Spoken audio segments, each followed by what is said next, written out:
He's the one that redoes all of it. Oh, he does really good. We do Groke. Yeah, he's Groke. Groke is my favorite. He does good work. He can make me sound intelligent. It's perfect.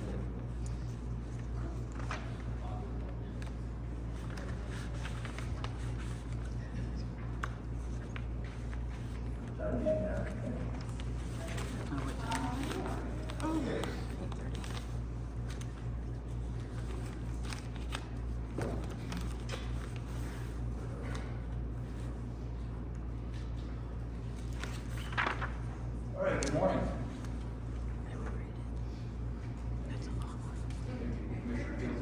Appreciate that. Good morning. Good morning back. That's nice. Let's call this meeting of the regularly scheduled Humboldt County Board of Commissioners Tuesday, January 21st at 8:30 a.m. Call that to order, and please stand and join me for item 2, the Pledge of Allegiance. Pledge allegiance to the flag of the United States of America and to the republic for which it stands, one nation, under God, indivisible, with liberty and justice for all. Amen. Thank you. Please note that, Tammy, that all our commissioners are here in attendance in person. Appreciate that. The next item number 4, is public comment. This will be general public comment is designated for discussion only. The public here has an opportunity to address the commission on any matters that are not appearing on the agenda. However, no action may be taken on any matter until the matter itself has been specifically included as an agenda item. Action. So I do know we'll start off public comment from Tammy, Rona, and Andy. If you'd like to kick things off, we'll do that just as a point of order. And Gina, please come on up. Thank you. Please state your names for the record during public comment.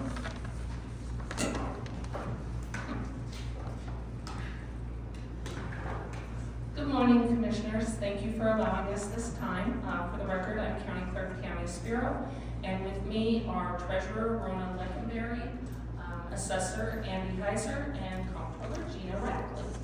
So we want to open your meeting today with a bit of what I consider wonderful news. We received exciting news on Friday from the representatives of the Nevada Taxpayers Association and the Cashman family that our very own Comptroller, Gina S. Rackley, has been selected as a finalist for the 27th Annual Cashman Good Government Award. Gina is, the selection committee chose Comptroller Rackley as a finalist for the county school district under 400,000 category. She is, like I said, one of 6. And it honors government entities and or individuals who put workplace experience together with ingenuity to make citizen services work better, faster, and cheaper. Their words, not mine. With the criteria for nomination including a strong, continuing and consistent effort to spend taxpayer dollars wisely and efficiently, to have efforts which are above and beyond normal job duties, and to create an effective, open, and accountable practice of creating a user-friendly government.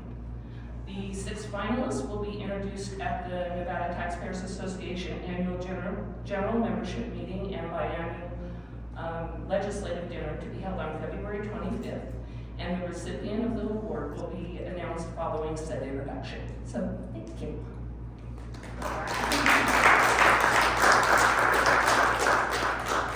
Thank you for this nomination and for the selection. I'm quite honored and, believe it or not, speechless.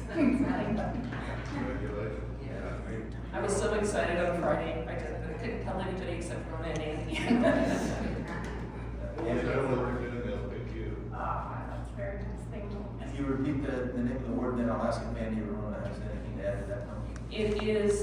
27th Annual Cashman Good Government Award. And there is a dinner or a luncheon going on February 25th, and all three of us have the information, and Gina will have it here in a few moments as to what's involved with that if anyone would like to attend.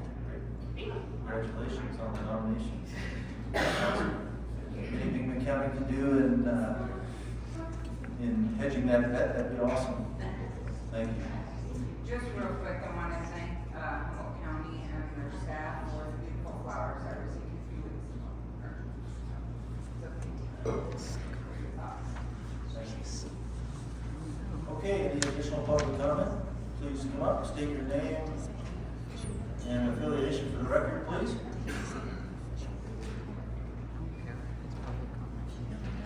Good morning, Michelle Human Allen, Nevada 9580 Regional Development Authority, Economic Development for the City and Humboldt County. And so we're here today just to loop you into this exciting event that we're organizing and looking forward to working with you and partnering with you on revitalizing our community. So the Winnemucca, Nevada Murals and Music Festival will be held May 29th through June 1st. This is going to be our signature Main Street project for the year. As you know, the Main Street organization here in town completed their 501c3 status, so we've got that on the books. Last year, we did a strategic planning workshop, and in that strategic planning workshop, the art festival was included as one of the top strategic goals for the Main Street group.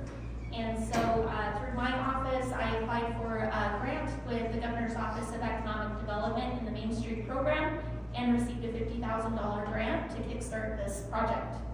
So with that, we wanted to come to you with the dates. We ran an article in the newspaper last week. We're doing a call to artists and beginning to meet with business owners on potential mural locations. The focus of the project is going to be the downtown Bridge Street corridor and just outside of that for this first year. We plan on having this event hopefully the following year and the following year and the following year, to where we continue to increase the art in the community of Winnemucca and out even into the rural communities. And so with me today, I have Eric Brooks. I brought Eric on as an event coordinator. He's got a lot of experience. I'll let him speak to. And again, just wanted to make sure you guys were in the loop and aware and knew that if you had any questions, you could reach out to me for additional information. So Eric. Good morning, Eric Brooks for the record. I am currently the Arts and Culture Program Manager for the Carson City Tourism Authority. I also work closely with the Brewery Arts Center and Sierra Arts Foundation in Carson and Reno, respectively, doing curation and event and community outreach. This will be the 9th Mural Festival that I have been able to produce in Northern Nevada. We started in Reno in 2017.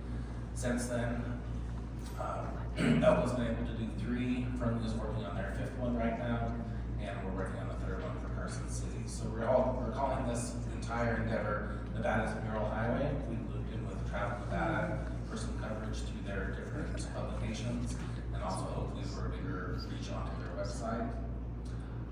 We're super excited to work with Winnemucca. Your community's been very, very outgoing and friendly and excited to bring this artwork to town. And this will create many different opportunities, not just bringing art, a walkable art gallery for the community here. It'll also serve as a draw for the cultural traveler to come and spend some money with your local businesses and hopefully spend the night as well. Once this next round of muraling is done, between Reno and Elko, and then 2 spurs of Ely and Carson City, there'll be over 500 murals that people will be able to come and experience. We'll also have a musical element, and we're working with Winners Casino and some other stakeholders to be able to have music every day, at least every night, but also looks like every day on Friday and Saturday. We're very thankful for Michelle's initiative and leadership in getting this project going, and we're going to be very thankful for all of her support and take any questions and leave our information if you have any in the future. Thank you for that presentation. Is there a committee then that reviews the proposed murals to ensure that they're appropriate or fit within, as stated here, the history, heritage, and cultural working together that's made up of a few people from our Main Street group, a couple local officials, as well as some local artists. So that local art is a really important component to this project. And so we'll be reaching out to local artists for both murals and music during that event. And then we're also bringing in internationally renowned artists. So during that leading over to a 5-day period with the larger murals, we'll complete up to 20 murals here in our community. So yes, and then the business owners will have a chance to work with the artists as well to approve like final drawings and that. And we're really excited. So I think this is going to be really a community all-in effort. Anything else? I think it's great. I love Elko, I love Reno's. My kids long ago did a little one over across from the 4th Street car wash that was part of a Great Basin project, a school thing. So I think it's fabulous. And I love the name. No relation, but yes. So we'll likely be back here at a meeting in February to present more information on the building locations of the murals and talking to you about working more directly with you as a partner. And what the funding mechanism for this, is any of it come out of the county's pocket? No, not yet, unless we come before you to ask for some cooperative funding. We do intend to go and meet with WCBA in the city as well. But that $50,000 this year with that grant should get us pretty far. We'll also reach out to our business community to ask for sponsorships. And so there will be a big sponsorship push here that allows them to be involved in including logos and things on mural projects. So. Okay. So why don't we focus just on I-80, or would you, could it be on 95 as well? So this year, we're choosing just the downtown corridor here in Winnemucca for this project to tag into the downtown revitalization and streetscape project that the city's doing. And then each year, we'll choose a different area to focus on. Interestingly enough, 2 of the projects that I had questions on right after the article ran in the paper was a mural out in Paradise Valley and a mural in McDermott. And so that made my mind go like, okay, next year, maybe we take it off the I-80 corridor and hit some of our rural communities. So. That's what I was wondering. Mhm. Anything else? Okay, thank you very much for the presentation. All right, thank you. Okay, we're still in public comment. Is there any additional public comment? And please state your name and affiliation for the record, and please note into the microphone, please, and we'll keep you 3 minutes unless we engage in some dialogue around it. So thank you. So the other public comment we just had is not public comment? Yeah, that was public comment. They each had 3 minutes. Just keeping track. You didn't tell them that. Yeah, it was. 7 minutes. Yep. Okay. So anyway. Please state your name. My name is Deborah Gay. I'm gonna read a short, you don't cut me off, but I'm gonna read a short thing my husband wrote to the governor of God. And this is to do with DOGE and U.S. Air Force, because this is where this is going, plus the governor. I'm writing to you again, as my previous email seemed to have gone unanswered. My name is Daniel Gay, and I reside in Humboldt County, Nevada. It has become evident that the influence of corporate interest over our local government has led to actions that do not align with the will of the people of Humboldt County. Your administration support of these initiatives, particularly the lithium project, the cardboard project near Winnemucca, has raised significant concerns among the community. We, the residents of Humboldt County, are well aware of the controversy surrounding the 2020 election and feel that we are witnessing a repercussion here. The projects you've supported include the so-called Man Camp Lithium Project, Cardboard Project, and the 9580 projects are viewed by many as detrimental to our agricultural lifestyle and community integrity. I urge you to reconsider your stance and to instruct your representatives in our local government to cease all ongoing projects that threaten our agricultural community, withdraw support for the cardboard, lithium, manhand, and similar initiatives that do not benefit local residents, engage in transparent dialogue with the community rather than continuing with the many perceived as deceitful practices. Your choice to develop near our community rather than utilizing less populated areas by the power plant where infrastructure already exists has been particularly baffling and destructive. The location offers highway and train access, making it an ideal alternative in developing must occur. I've observed 4 years of local governance that seem to prioritize corporate interests over community well-being. The lack of response from your office to this concern further solidifies the perception. It's not too late to do the right thing. Calling off the projects might be an opportunity to align with the interest of the Humboldt community residents before further actions are taken by higher authority of those community resistance. And you all know about DOGE, and you all know about the United States Air Force. We can put in complaints, and they are being filed. Thanks. Thank you. Any other public comment?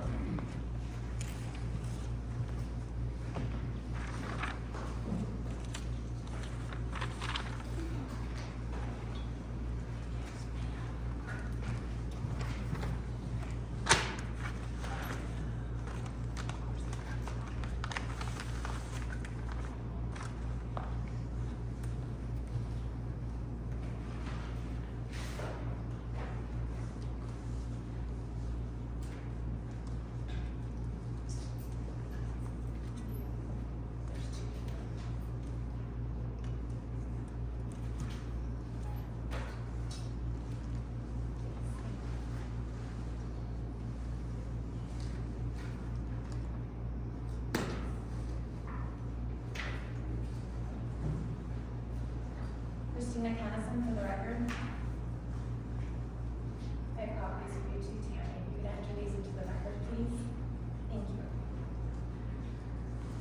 Dear Humboldt County Commissioners, over the past 2 years, I have attended numerous public meetings and I've come to the realization that my efforts to engage with local public servants may not have had the intended impact. Initially driven by a belief in fairness, justice, and the pursuit of what is right over wrong, I held the hope that our local public servants genuinely desired the best interests of our community. However, I have encountered frustration in my pursuit of this goal. I began this journey with the assumption that when there are differing viewpoints, fairness and the adherence to the law would be paramount. I've enjoyed participating in discussions with those responsible for local governments, particularly in researching the historical background of Humboldt County and our local governmental history. While this research has yielded some surprising and concerning findings, I have brought these matters to your attention, along with substantial documentation. Regrettably, these efforts have not yielded significant results. Recently, I have unfortunately discovered blatant violations of laws, specifically during September and October 2024. During these 2 regional planning commission meetings, I observed clear conflicts of interest and promptly raised these concerns. However, my attempts to address these issues were met with immediate dismissal. Upon reviewing county records and the Humboldt County mission statement, I began to question the integrity of our public officials. I have included a local document from a workshop that contributed to the creation of our local mission statement and values. As I reflect on the 2 regional planning commission meetings, I am certain that the values were absent. I strongly urge you to review the records of these meetings and ascertain the actual events that transpired. Subsequently, I urge you to examine your oaths of office and the values that are supposed to serve as the foundation of our local government. Following the 2nd Regional Planning Commission meeting and the subsequent actions taken by the board that evening, I, Christina Kennison, filed an appeal to the Regional Planning Commission's decision during the public hearing. The appeal was drafted, filed, stamped, and delivered to the county manager's office. This action was documented on the stamped dates of October 24th, 2024.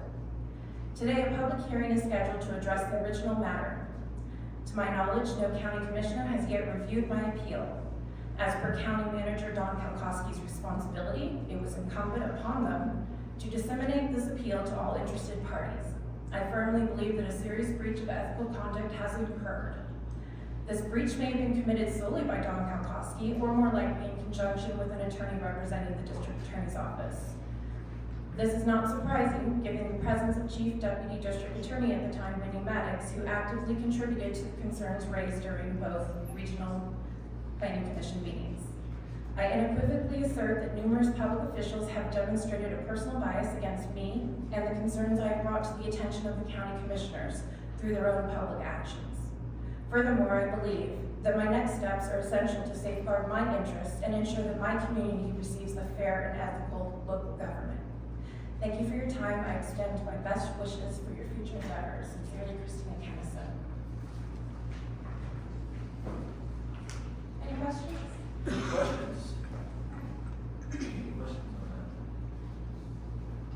on Just to add, I didn't put anything in the letter, but at the airport board meeting on Monday, there were some very concerning actions by Commissioner Paige Brooks that will be going to the next phase. Thank you. Thank you, Christina. Any other public comment in the room? Yes, please. Is that like that? Yeah. Good morning. Yeah.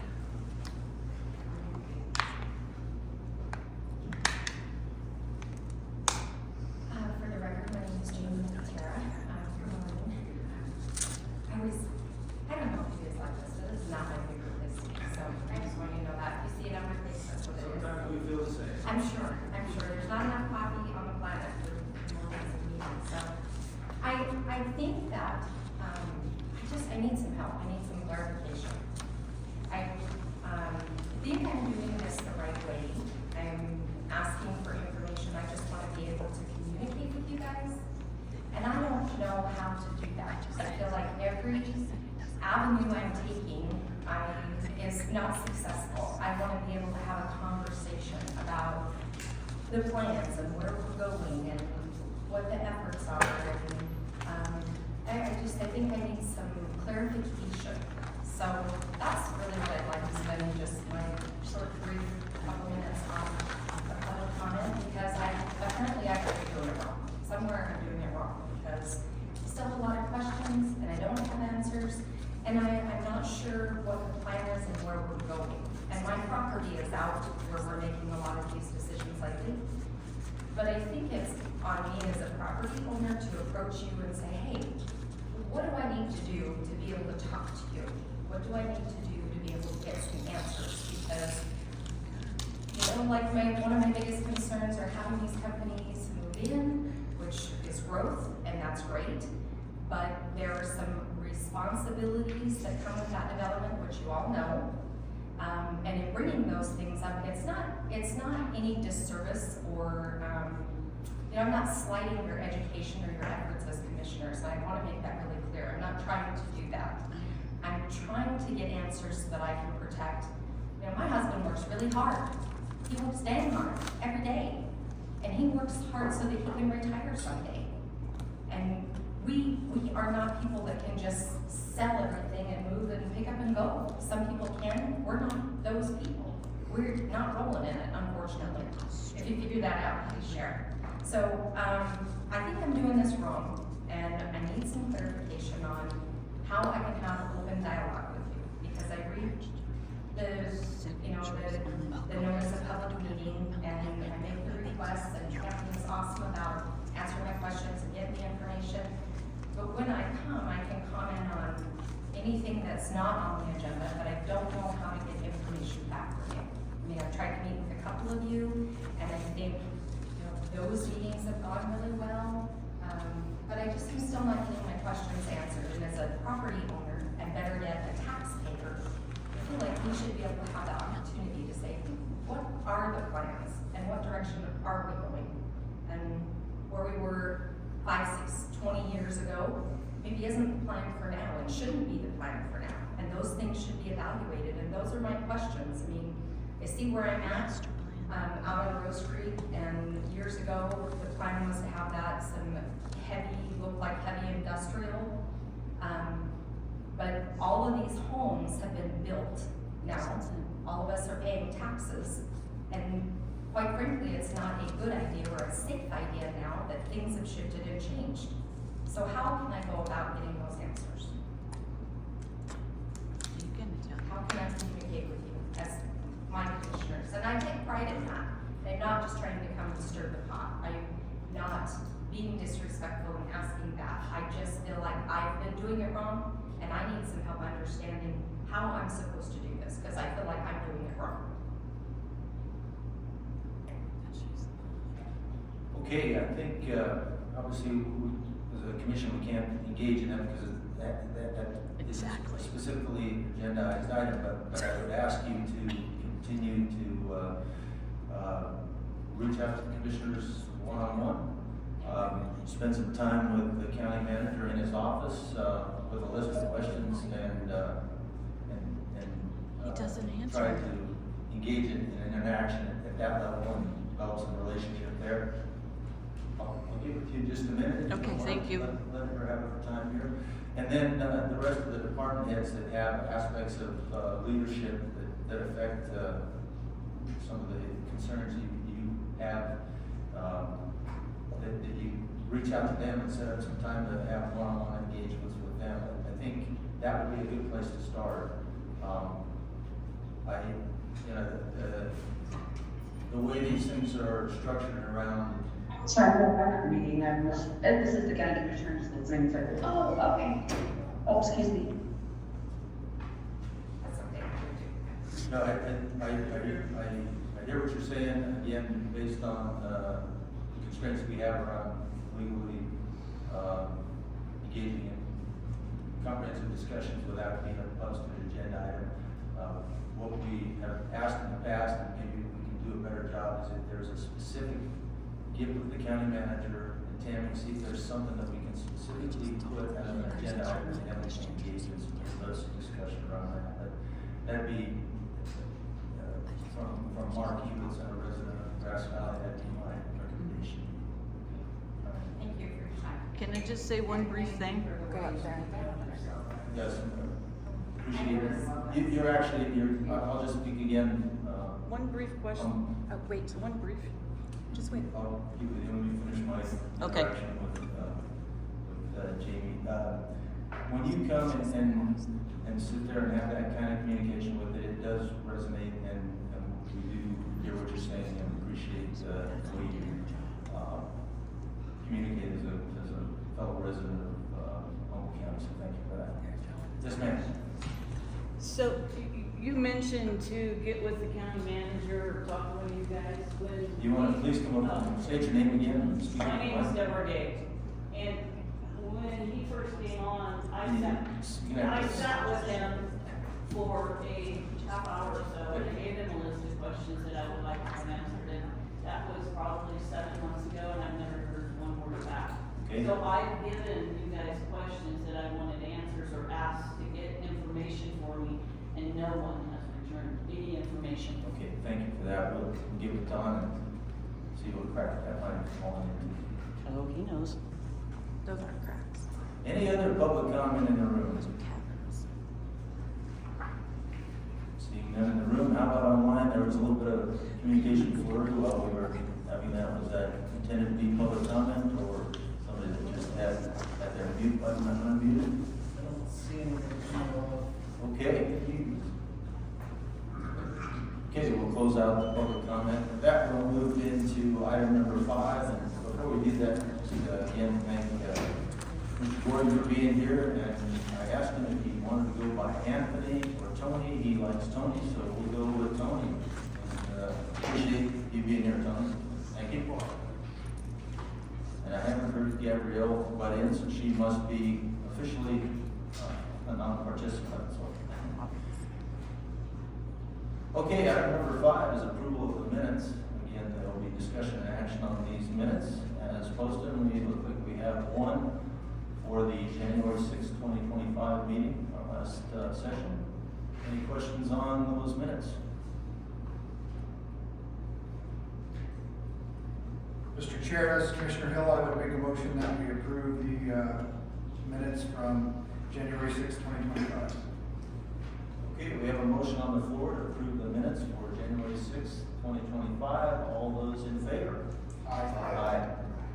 The motion passes unanimously and those minutes are approved. Moving on to item number 6, this is approval of expenditures for Humboldt County for the period of January 6th through today, January 21st, 2025.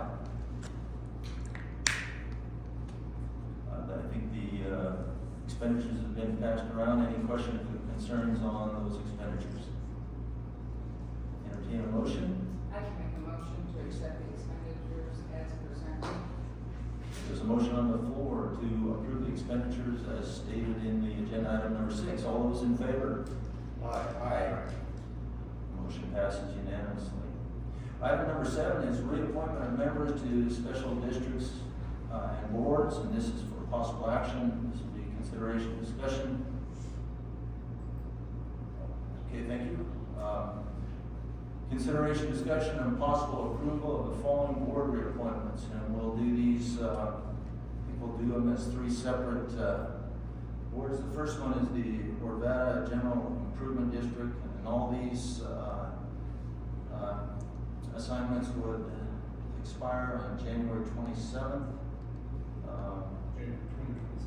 January, excuse me, of 2027. That'll be a nice public service period, 6 days. All will expire January 2027. Thank you, John. This one is seat A, Charles Knox. Seat B, Troy Rodriguez. Seat C, Don Mertens. Seat D, Kyle Negus. Any comments or concerns? So the reason there's a change on what's on the agenda is because these are elected boards, and because nobody ran, these are being appointed, and they can only be appointed to the next general election, which that's gonna be in 2027. Or 2026, sorry. Got you all confused now. So that's why there was a little change on that one. Okay. Any discussion around the Evatz General Improvement District names? So what's in what I'm reading here, some of the seats were to expire in 29. Correct. That's not correct. Correct, they're all gonna expire January 2027. Okay. Yeah, I'll make it here. Thanks for that clarification. I'll make a motion on the Evatz General Improvement District. Right, Mr. Chair? Please. I'd like a motion to approve, we didn't do those names. I did read the names. Sorry. That's okay. To approve the names stated by the chair in his comments for the seats A, B, C, and D for the Evatz General Improvement District. Thank you. We have a motion on the floor for the seats A, B, C, and D for the Evatz General Improvement District. All those in favor, please say aye. Aye. So those all pass unanimously. Congratulations to those 4, and thank you for their willing to serve. The next one is the Pueblo Fire District. Now this one did not have that captured note. These are seats A for Josh Dufferina, seat B, John Peter, seat C, Tim Dufferina, seat D, Henry Dufferina, and seat E, Stephen Edgar. And their terms are to expire as stated in the agenda. So any discussion around the Pueblo Fire District names?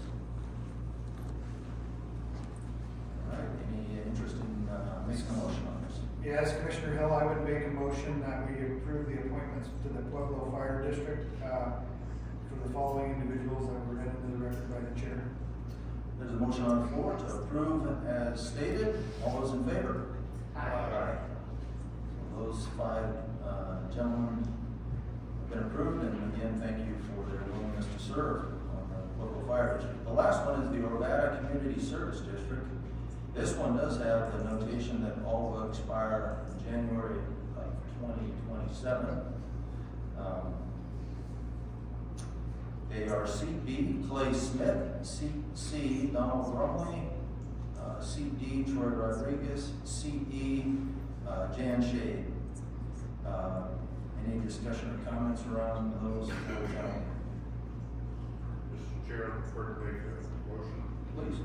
Approve the, names as you read into the records for seats C, B, C, D, and E, all of which will expire in 2027. Just a quick point of clarity, is there no CA on that one, or is CA missing? Just want to make sure we're not missing something. Someone may not have applied. Okay. All right, well, there's a motion on the floor for approval of the Nevada Community Service District, folks, as stated into the record. All those in favor? Aye. That passes. Thank you. Sorry. Ran past you there. Sorry about that. Those are all approved. And again, thank you to those four gentlemen for stepping up and their willingness to serve on the Nevada Community Service District. Appreciate that. Okay, we'll move to item number 8. This is the Comptroller's Financial Report. This is for information only. The Comptroller's Office will provide an overview of current conditions with respect to Humboldt County revenues and expenditures for fiscal year 2025. And that's the period of July 1st to 4th through July 30th, 2025. Information only. Freshman, good morning. How are you today? Doing good. Looks like we Well have rested. well rested. Okay. You must not be a Notre Dame fan. You're well rested. And his child's not here yet. Yeah. Good. Enjoy it while you can. Okay, good morning. Good morning, board. Sorry, I have a presentation I'm going to share with you. So I just want to make sure we get, so you can see that.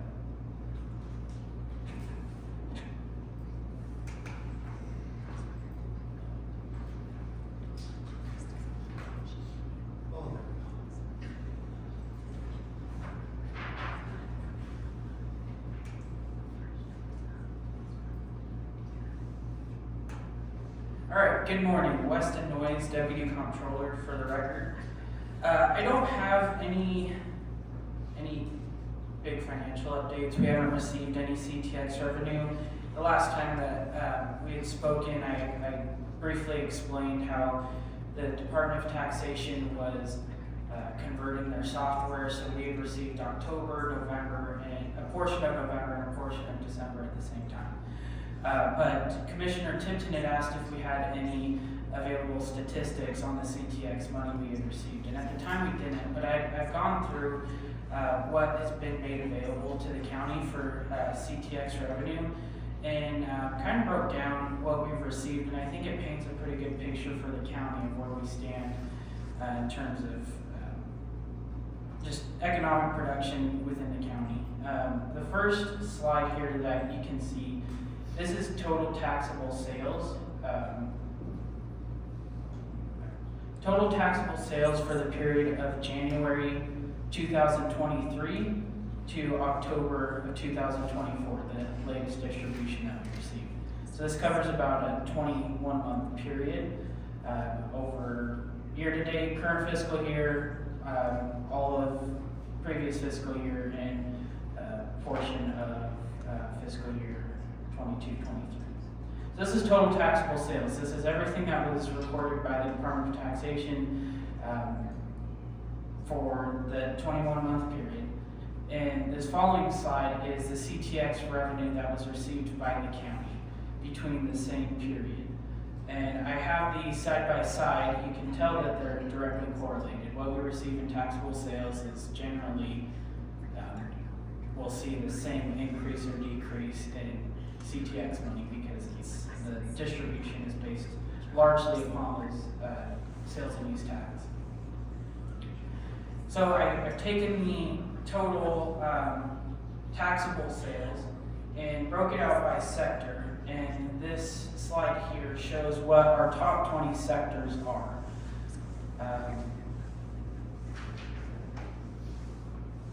Shouldn't have made that 9-point font, but merchant wholesalers are our largest sector by a pretty significant amount, on nearly double motor vehicle and parts dealers.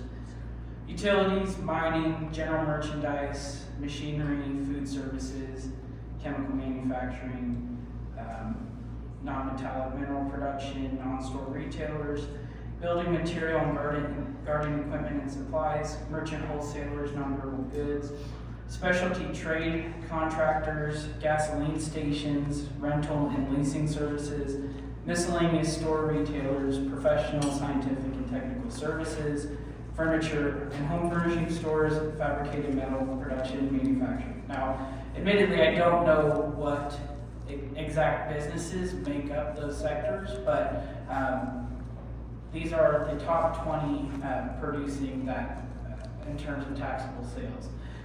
And so I just went through again and kind of dove into the top 10 sectors that we have, as they make up about 70% of the total taxable sales in the county. So as you can see, merchant wholesalers, durable goods, total taxable sales is between, averages between 10 and 14 million. There's fluctuations, but we are seeing a downward trend in merchant wholesalers, durable goods, as displayed by the trend line there. And with a sector this large, I think those variabilities are almost expected. When you're above $10 million, it's going to be higher, it's going to be lower, and so that's just where we stand there. Motor vehicle parts and dealers tends to be relatively stable. If we look at the trend line, not a whole lot of change there in respect to the trend that we see. Again, there are peak months, there are low months, but it tends to average out in the long term. If we look at a short term, we may see decrease from month 1 to month 2, and then increase from month 2 to month 3. Utilities is experiencing an upward trend. As you can see, a peak there between May 2023 and June 2023. I don't know if that was just a hotter time frame or what the explanation for that could necessarily be, but we are seeing an upward trend, and I think that is probably in correspondence with rate increases across all utilities, gas, electric.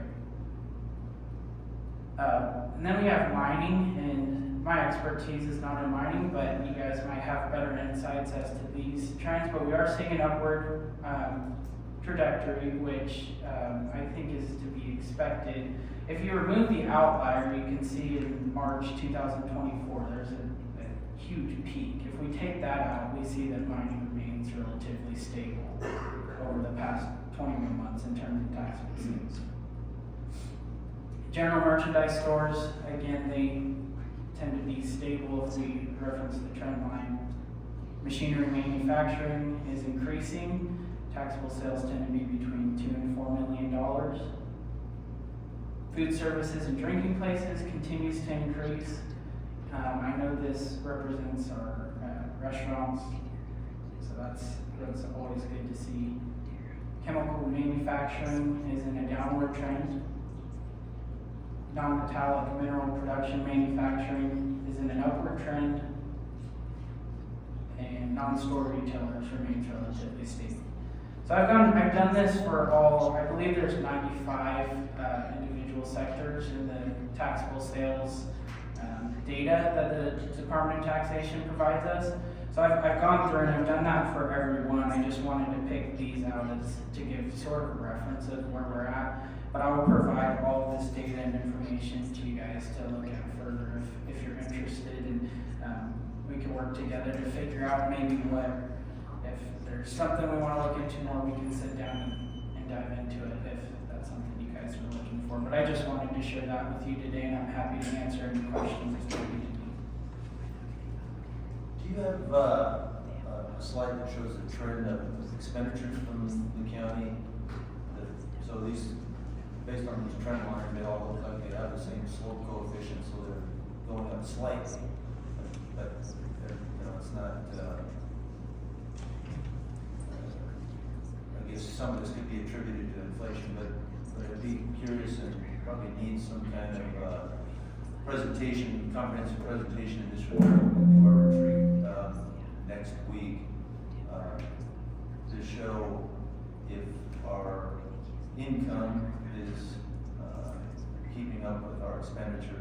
if there's an inverse, relationship there. So we can have some hard discussions around how we're gonna potentially overcome that differential in case, if in fact there is one.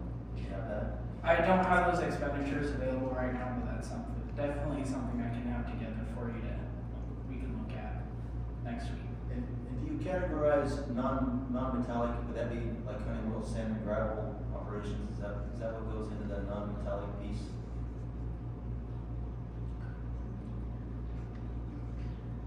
Again, I'm not entirely sure what gets lumped in there, and I can look into that too. It would seem like Honeywell's business out there with paving plant and whatnot would probably be in that category. Okay. That makes sense. That's all I question. I appreciate the presentation there. Picture sometimes is worth 1,000 words, and some of those outliers from a mining standpoint, I could probably give you something that might be close to explain those, but it's probably irrelevant since it's just one big outlier there. So, thank you, Lester.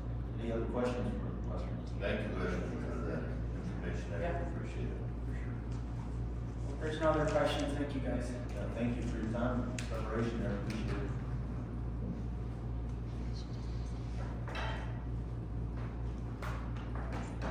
Tammy, are we able to get a copy of that from you later? Sure that, Yeah, there was a question from the crowd, is a request for a copy of that. I think we can make that happen for you. That's great information. Maybe you want to do something. Yeah, we'll get you set up. Okay, thank you again, Wes. Item number 9 is, make sure I'm on the right one here. Item number 9, Treasury request to make changes to the credit card limits for certain card holders and to issue a new card.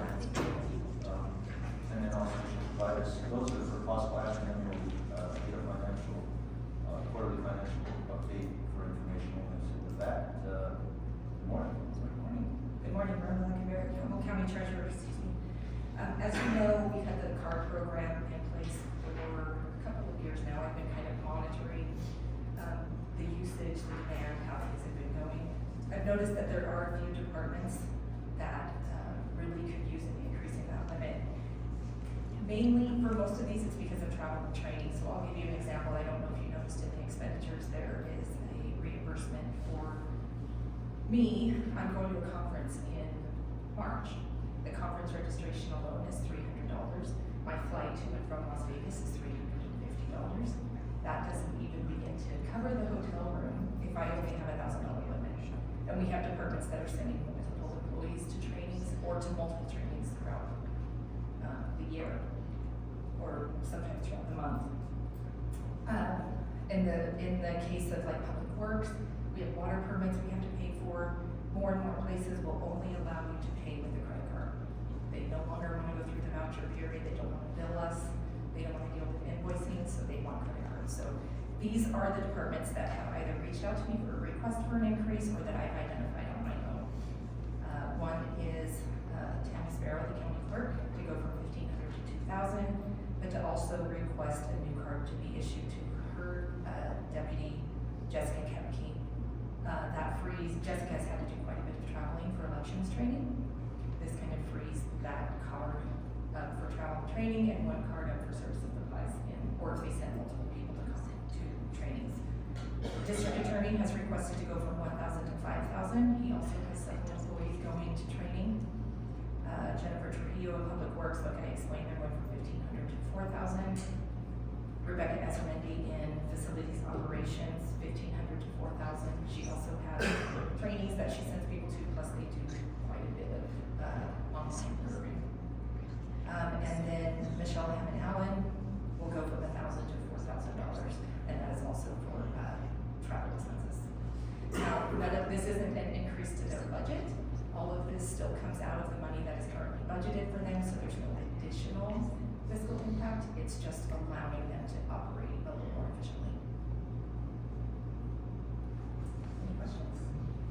Any questions for Rona on these requested? How come your name's not in there at your $1,000 limit? I choose to not have a card because I reconcile the credit card statement, so I use my own card and get reimbursed by the account. Thank you. Any questions? Yes, I would have a question. You have these increases for travel, and they still have to fill out travel vouchers.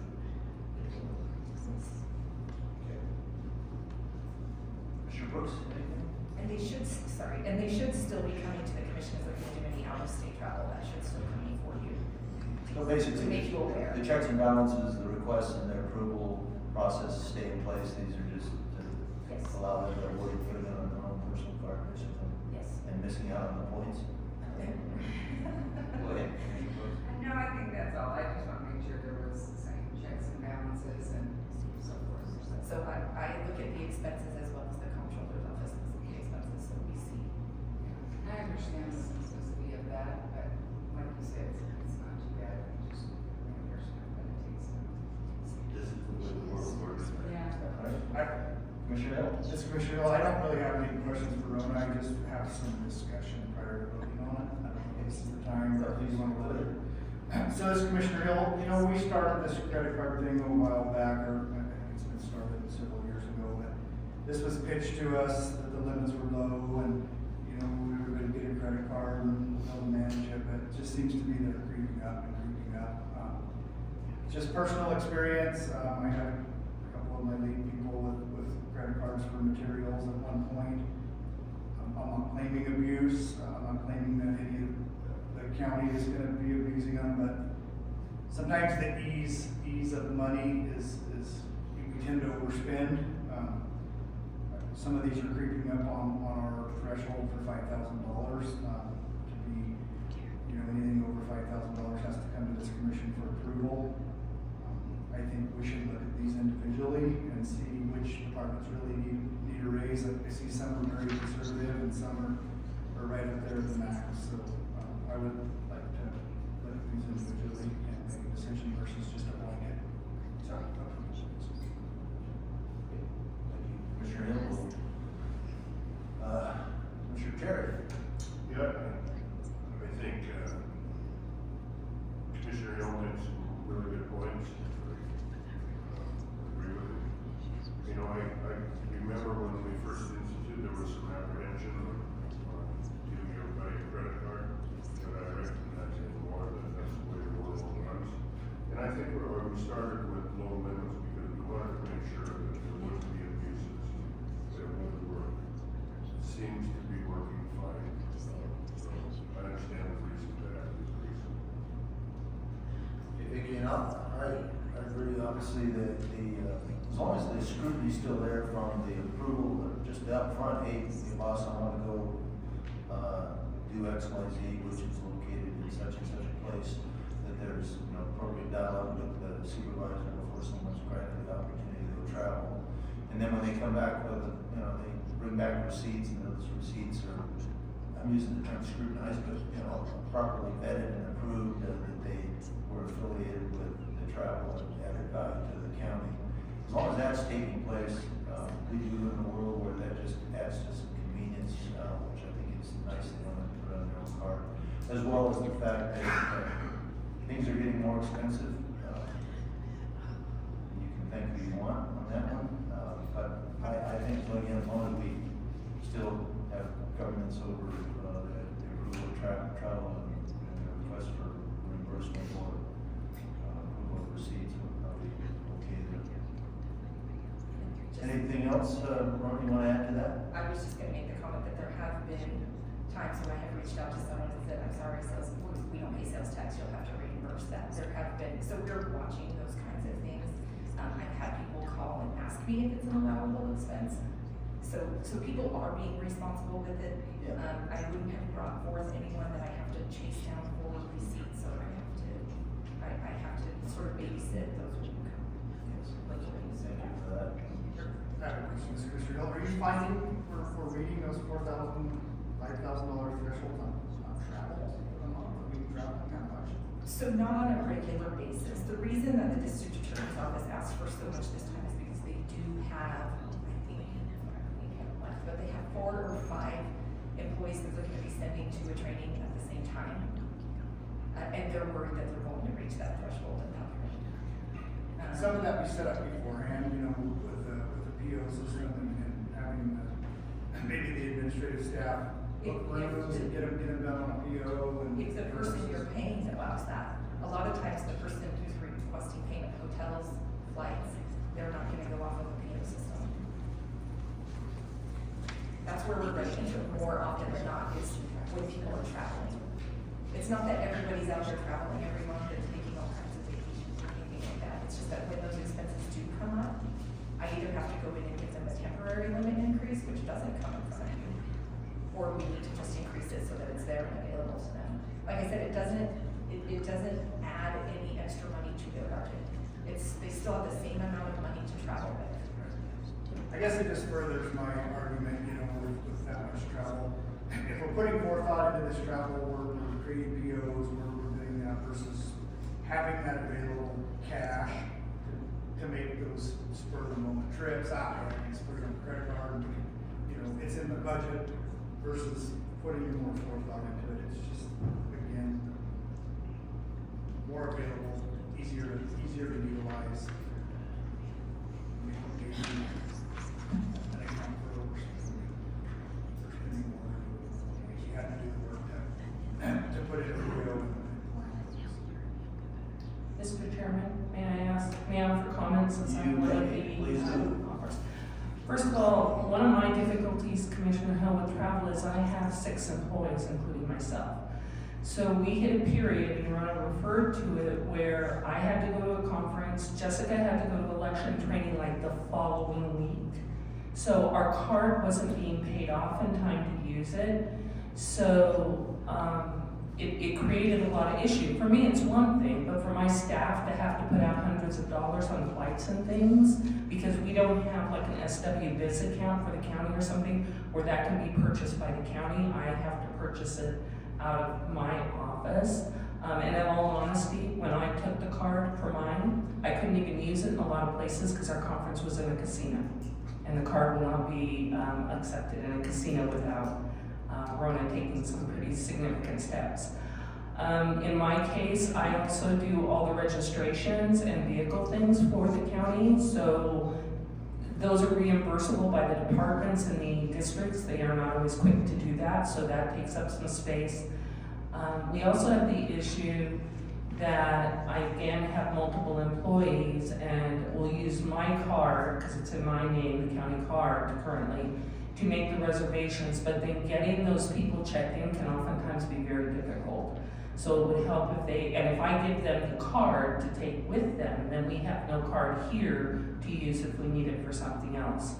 Additionally, we in our office have always traditionally used some of the more like companies like Quill for all of our file folders and things. We have found that we can get those much cheaper at other departments and places, but we don't have accounts with them. They don't take the purchase order process. So we order there, and yes, we're using the credit card, but we're saving several $100s over the cost of going through an established vendor that we've used in the past. So we do, in my office, we're very cognizant of what we're spending on. I will add that our increase has been to training. I feel it's very important for all of our offices to offer any training we can to our employees to make sure that they're invested in our organization and choose to remain with our organization. So we have seen an extreme or a significant increase in me sending my employees to things that can further their education and their specific duties and such, because I want to encourage them to stay in my office, because as you know, I've had a lot of turnover in recent years, which has definitely impacted costs for the county much more than the travel that I'm putting them through right now. Thank you. Is it not also true, Paige Brooks, that you have a standard how much you can spend per day government-wise if you travel and so forth? I'm assuming. Do you guys want to? If you're using the GSA reviews. Yeah. So so when they come in, you have an amount that you're, not necessarily on flight and room and so forth, but On food spending and things. yes. So yes. But I haven't seen anyone using their county card for their food while they're on. They're using it to book their flights, they're using it to book their hotels, they're using it to book the training or the conference. They're not using it for, copy of one, yeah. I did use it for the parking garage on my last trip. They do use it to be for parking, and they have to leave their vehicle there for 4 or 5 days. I think we have a comprehensive understanding of what's in there. Again, as long as the foundational administration has the principles are in place. But we've got that done. Do you have anything you want to add to that? I don't, I think everybody's covered it very well, and as Tammy said, you know, we fully support sending our people to training, because it only benefits the county as a whole. Okay. I think, for Commissioner Hill, we'll do these individually. Why don't we start with, I'm gonna do it a little bit. We'll start in the middle with B, and that's the issuance of a new card to Jessica Kepke in the amount of $2,000. Can I get a motion on that one? I can make a motion to approve Jessica Kepke? for $2,000. Okay, there's a motion on the, yes, ma'am? I'm just gonna, I know she's not used to these mics, but could I have Commissioner Brooks move her mic closer to her so she's speaking into it? Thank you. Are you paying attention there, Commissioner Brooks? Okay, can you repeat your motion, please? I make a motion to approve Jessica for a $2,000 credit on my card. Okay, we have a motion on the floor to issue a card to Jessica with a limit of $2,000. All those in favor? Aye. Aye. That passes unanimously. Now we'll go up to item A. First one is Tammy Spiro, the county clerk, increasing to $2,000. Any discussion or take a motion on that one? As Commissioner Hill, I would make a motion that we, raise the limit on Tammy Spiro's county clerk card to $2,000.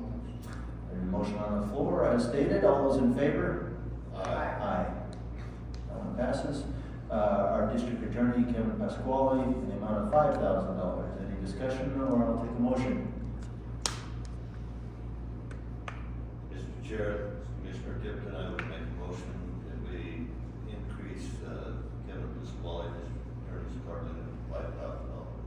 Okay, motion on the floor as stated for our DA. All those in favor? Aye. Aye. I'll note that there was one name from Commissioner Hill. Our third one is Jennifer Trujillo, Public Works, for $4,000. Any discussion or motion, please? This is Commissioner Cerri. I make a motion that we authorize, Jennifer to give a limit of $4,000. Okay, motion on the floor for approval for Jennifer at $4,000. All those in favor say aye. Aye. Aye. That one passes unanimously. The fourth one is Rebecca Azurmendi. I can make a motion for Rebecca. Yes, please. For $4,000 for facility operator increase. Okay, there's a motion on the floor for Rebecca and the facility operations to $4,000. All those in favor say aye. Aye. Aye. All against?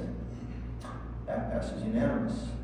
And the last one on here is for Michelle Allen at $4,000. Any discussion or I'll take a motion, please? Commissioner Cerri, I make a motion to increase the limit for Michelle Allen, $4,000. Okay, a motion for Michelle up to $4,000. All those in favor say aye. Aye. And a nay from Commissioner Hill. So those all pass. And again, thank you for bringing that forward. Hopefully that improves the efficiency of county-related work as it relates to travel and expenses. And again, just a note to the supervisory ranks to make sure that we're still providing appropriate governance over that. So thank you. Last item here is C, and this is for information only. It is a quarterly financial report for the second quarter of fiscal year 24-25. Information only. Take it away. Rhonda Leckenberry again, County Treasurer. We'll start with revenues. They were a bit higher compared to this time last year. Most of that's due to property taxes, both real and personal. Last year, we had one fairly large personal property account pay a little later, and they paid earlier this year, so it looks like property taxes are really up, but you'll probably see that next year you'll see where it was down because they paid earlier this year. CTX and gas tax, they've remained steady, as has centrally assessed. We did receive a smaller, significantly smaller distribution from centrally assessed this time due to the conversion, the state's converting to new software. So we only received what they had in their old software. They'll be sending the rest of it out of their new software when that's up and running. I can completely empathize with software conversion, so we'll leeway with that. On the investment front, rates have dropped since last year, which has affected interest received. It's down a little over 41,000 compared to second quarter of last year. However, the Fed has indicated that inflation is remaining sticky. They want to be at 2%. We keep moving more towards 3%. So there may not be another rate cut until June at the earliest, most likely not until September, which is good news for us, because in the meantime, we have several maturities that are coming due, and with one of our brokers, nearly all of those are forecasted to be reinvested at equal or higher rates. So that's fantastic, as some of those lower rates are kind of maturing and falling off. We're gonna reinvest a little higher. Our average yield as of September 31st was sitting at 3.22%, and an average maturity of 2.39 years. So that's kind of right where we want to be. As far as duration, we'd like to see the 3.22 come up. That'd be great, and hopefully we'll see that as some of these smaller investments fall off. Our Wells Fargo sweep account is sitting at 4.35%. That is a money market account, so that's likely where we will start to see that drop the soonest, if and when things start to drop, because it's a shorter term or shorter duration investment. It turns over a lot quicker. So we'll be keeping an eye on that over the next 6 months or so, especially to see if there seems to be a trend dropping down. That's about all I have for you. Okay, thank you, Rona. Open up for questions, just something, if you would, as I prompted Weston for our retreat to come out, probably some kind of comprehensive interaction with the comptroller's office and your office to get us educated as to some historical trending of expenses and revenues, so we can get a lay of the land as we progress into the next year. Probably would make for a good retreat topic, I would think. We'll have that discussion here a little later, but I'll give you a heads up on something just from my perspective. Any other questions or comments for Rona on the update? Thank you. Thank you. Appreciate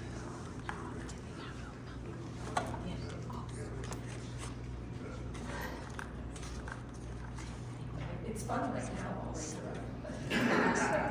Can you say that a little louder in the mic?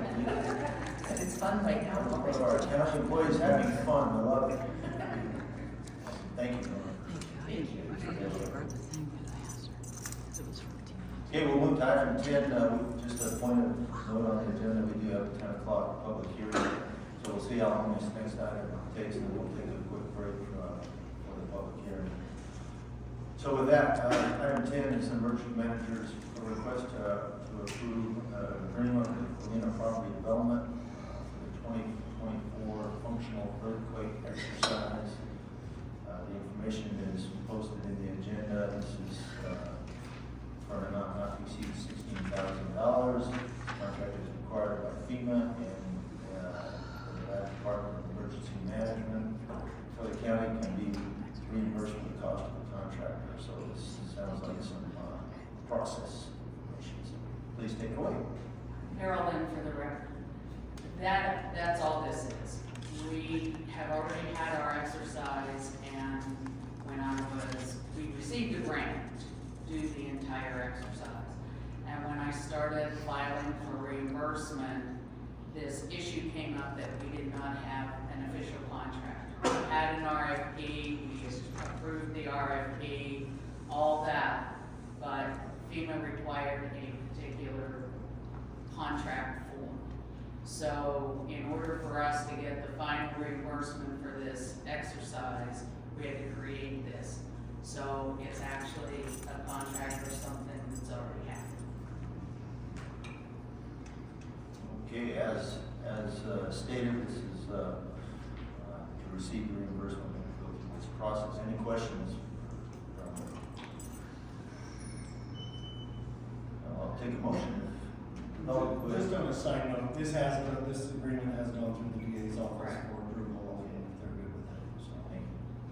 This Commissioner Hill, I would make a motion that we approve the agreement with Galena Properties Development LLC for the 2024 functional earthquake exercise. In an amount not to exceed. Oh, yeah, in an amount not to exceed $16,000. Thank you, Chair. Yeah, thank you, Commissioner Hill. There's a motion on the floor to approve this. All those in favor? Aye. Passes unanimously. Thank you. Thanks for conducting that effort as well. Before we, I think we'll begin public hearing at 10 o'clock, and be conscientious of time and see what we can do to move forward with some items. Item number 12 is Daniel left the room.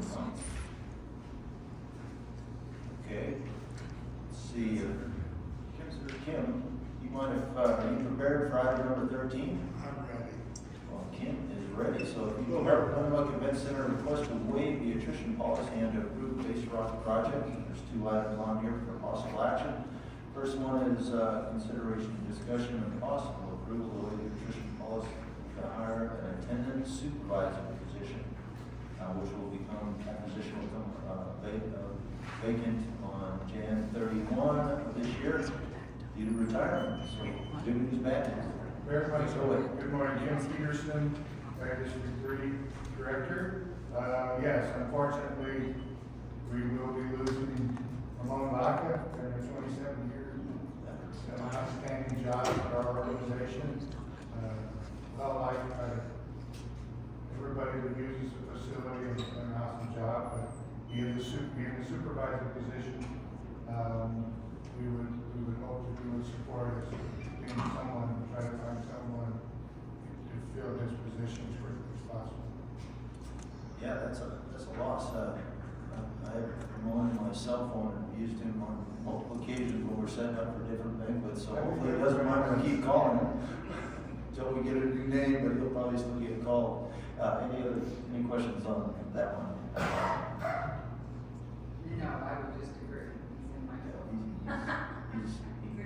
He gets stuff done. So, first one there, I'll entertain a motion on waiving that attrition policy for hire of replacement for Ramon. This Commissioner Hill, I would make a motion. I would make a motion that we waive the attrition policy and hire for the attendant supervisor position for the fairgrounds. Okay, there's a motion on the floor. All those in favor? Aye. And please share our congratulations with Ramon on his retirement, but stay close to his cell phone for upcoming events. We hope to come back to this board and we'd like to put a resolution together from this board. Issue that to him some point in the future. Yeah, that's a good idea. Okay, item B is consideration and discussion on possible approval to accept the proposal to provide and install base rock at campgrounds B and E from Humboldt Construction at an amount not to exceed $72,763.10. Additional funds of $1,763.10 would be needed to complete this project, as the Ag District number 3 fiscal year budget was limited as budget line item Madison at $71,000. Discussion and possible action. Yes, good one. We had a number of years ago, we extended our RV, our campgrounds up the far east property. It's on a very sandy ground, it blows heavily, very dusty. Every time we have major events, we use that area, we're having to practically put a single water truck and a driver on there constantly, trying to keep the weather down, or it's just miserable for the public that are using the facility. We kind of done the areas up to that point, and we haven't gone all the way up into that lot.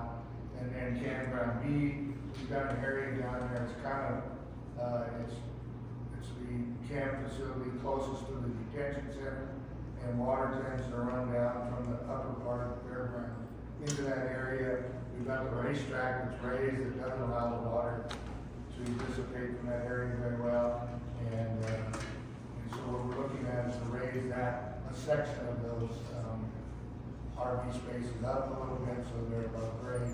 Otherwise they fill up with water and they're kind of heavy when we try to use their so we're just trying to raise that level up a little bit. I know as you're looking at this, we got two bids. One is considerably higher, the second bid, they never, when I asked them to come under the bid, they never made arrangements with me to look at it, I'm aware of. And so I think they threw a number out there, we couldn't consider it. I love it, I think it's really good.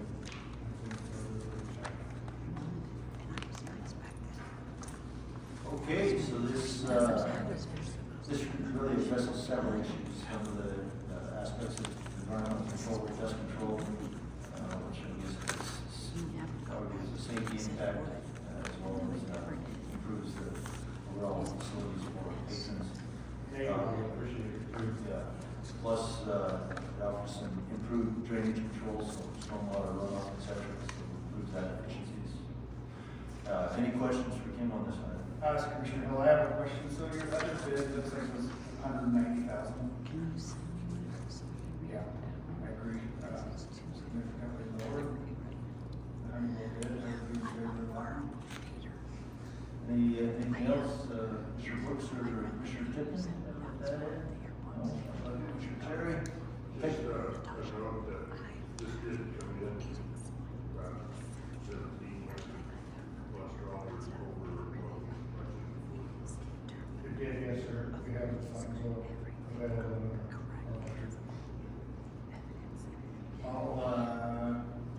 Unless somebody else wants to make a motion, I won't bring a motion off. All the way. All right, this is Commissioner Hill, I'll make a motion that we accept the proposal from Honeywell Construction for $72,763.10 to add additional base rock to campgrounds B and E. This will be used from the 24-25 budget. Does this require DA's approval or DA review or any of that kind of stuff? No? Okay. Good. So there's a motion on the floor to approve the request. All those in favor, say aye. Aye. That passes unanimously. Thank you. Thank you very much. Thanks for letting us know your. Let's see. Yeah, why don't we, we got 15 minutes. Why don't we take Daniel left the room again. If Daniel was out in the hallway on the phone, can you tell him to come on in? If you can. And Kim, could you stick around and be our usher and greeter for the rest of the session? Thank you.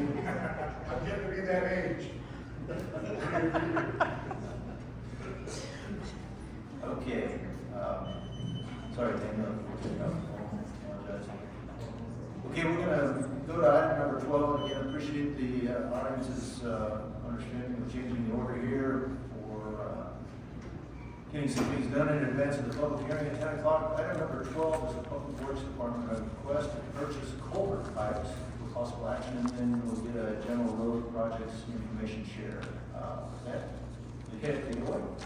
Good morning again, Commission. Daniel Ferrero, Humboldt County Public Works Director. Yeah, we put out the bid, or got some bids on culverts, both steel and plastic type culvert. We went through our inventory, and in our inventory, we were out of these size pipe, 12-inch by 20 galvanized, 24-inch by 20 galvanized, 36 by 20 galvanized, and then 12 by 20 plastic, and 18 by 20 plastic. So we put those out to bid for those items to replenish our inventory. We got 3 responses, one from Ferguson, one from Western Nevada Supply, and then we reached out to Boss Tanks and Alco just for a third, and they gave us prices on those as well. So overall, the cheapest bid, including freight, was Ferguson at $13,960.25. And then the other ones were above that. So I'm just making a recommendation that we approve the purchase of culvert pipe through Ferguson for the types of culverts we need. I have a question, Mr. Chair. This is Commissioner Hill. Is that available? All of that's available? It is.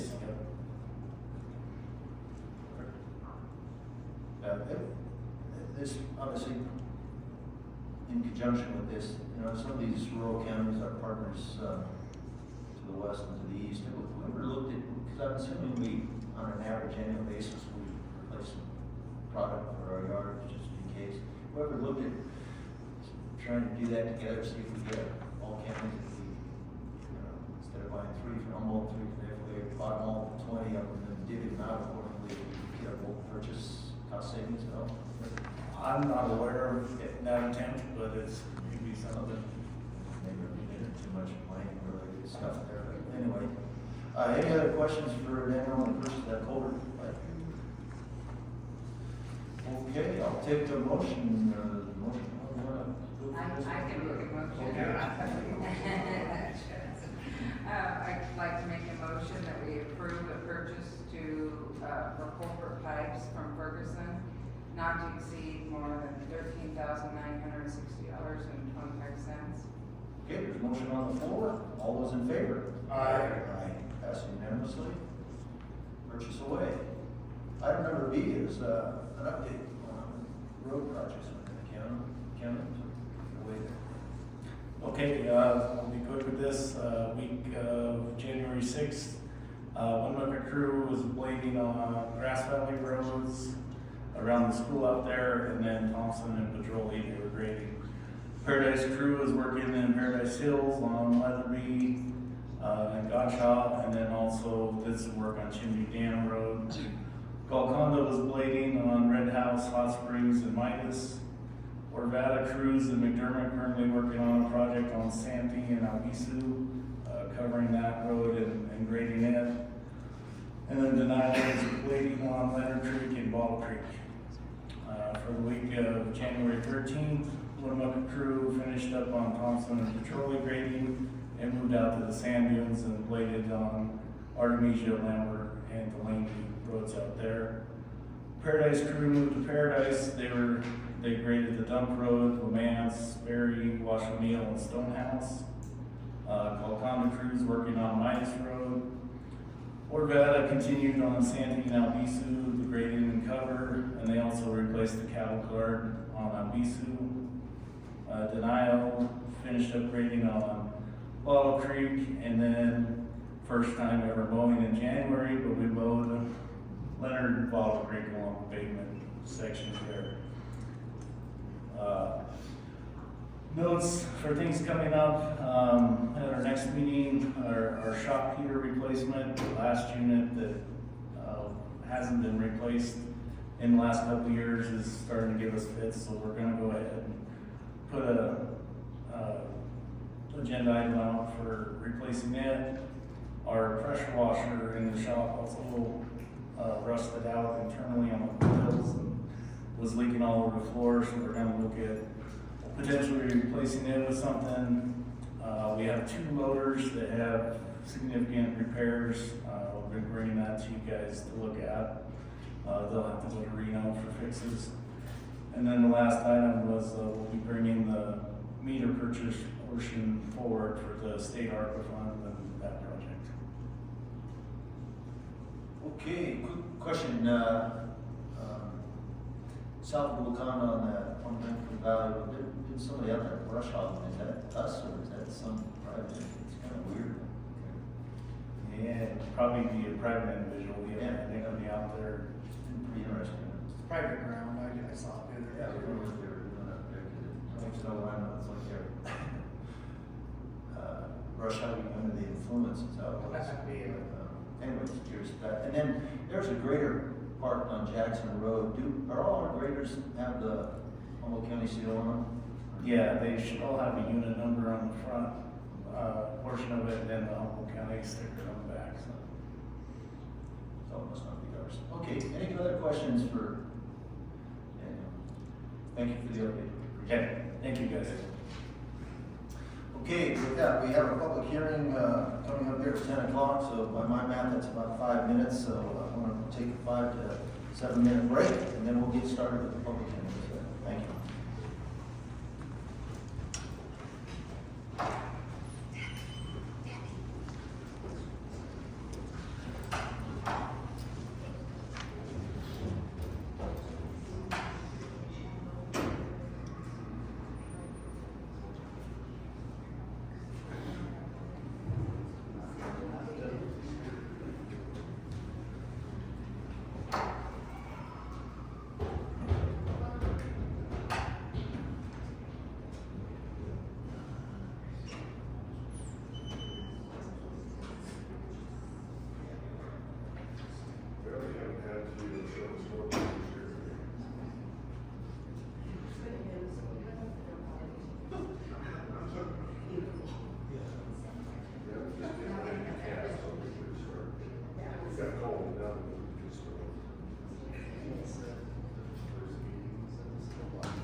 keep going. Couldn't keep me away. What's that, John? He couldn't keep me away. No, not when it can, not when it He can. must be missing us. It's too close to home. How are you? Did your, bring it back again.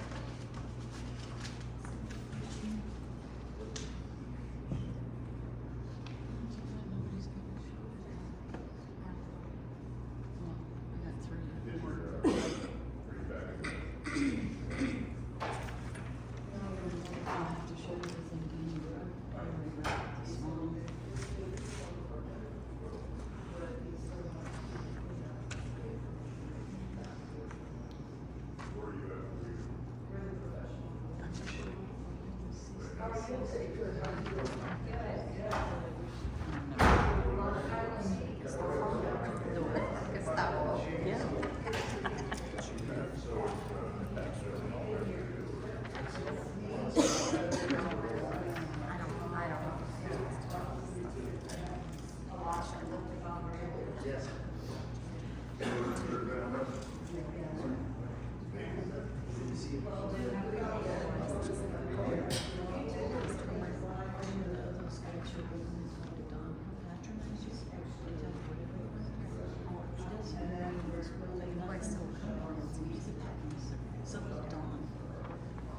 They don't give a shit what you say.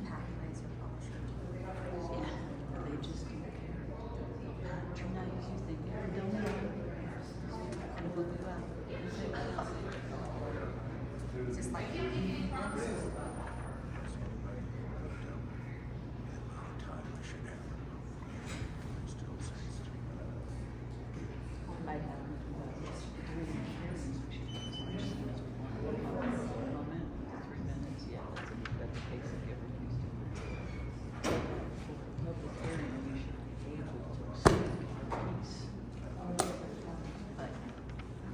They're putting it in 3 minutes because they're dicks. Sorry, I just don't care for what's going on here.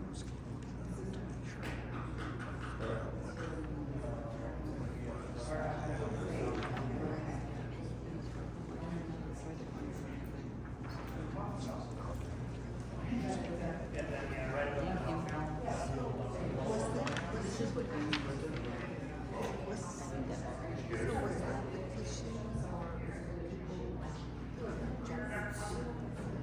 Yeah, you guys have all signed it. I think you did. Yeah, I gave them all. I gave them a list of people that were responsible to handle the thing. They don't care. None of them. They don't care. It is what it is.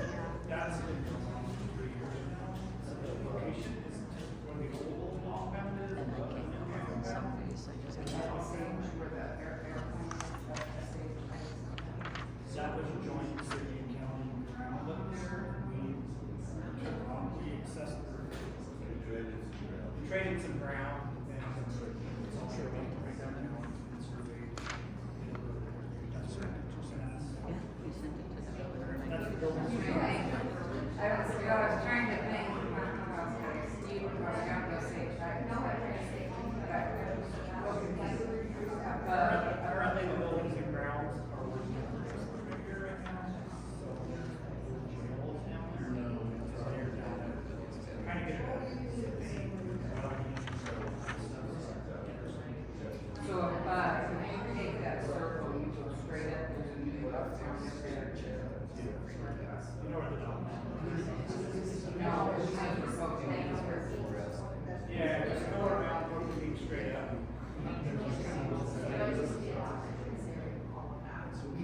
You'll come by the new dog house and then off to your left, this is the old Los Angeles store.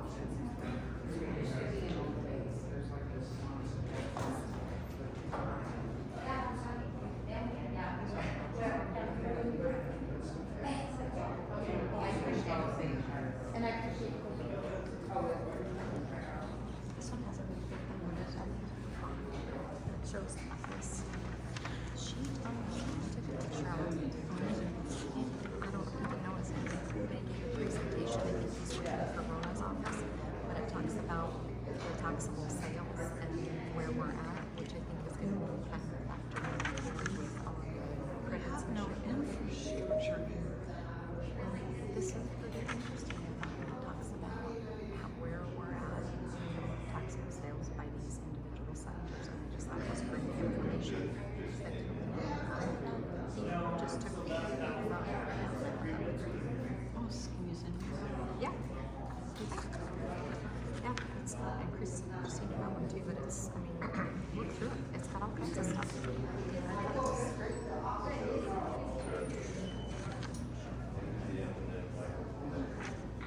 What's CTX? What's CTX?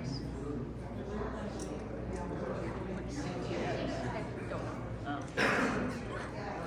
Gee, that helps.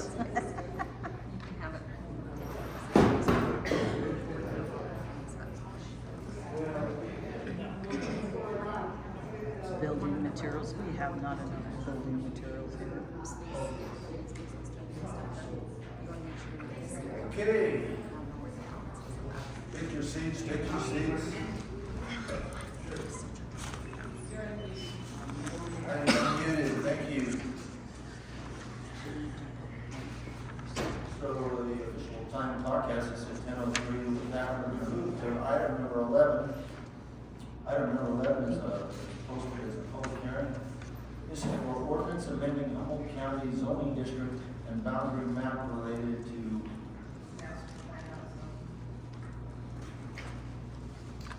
okay. Well.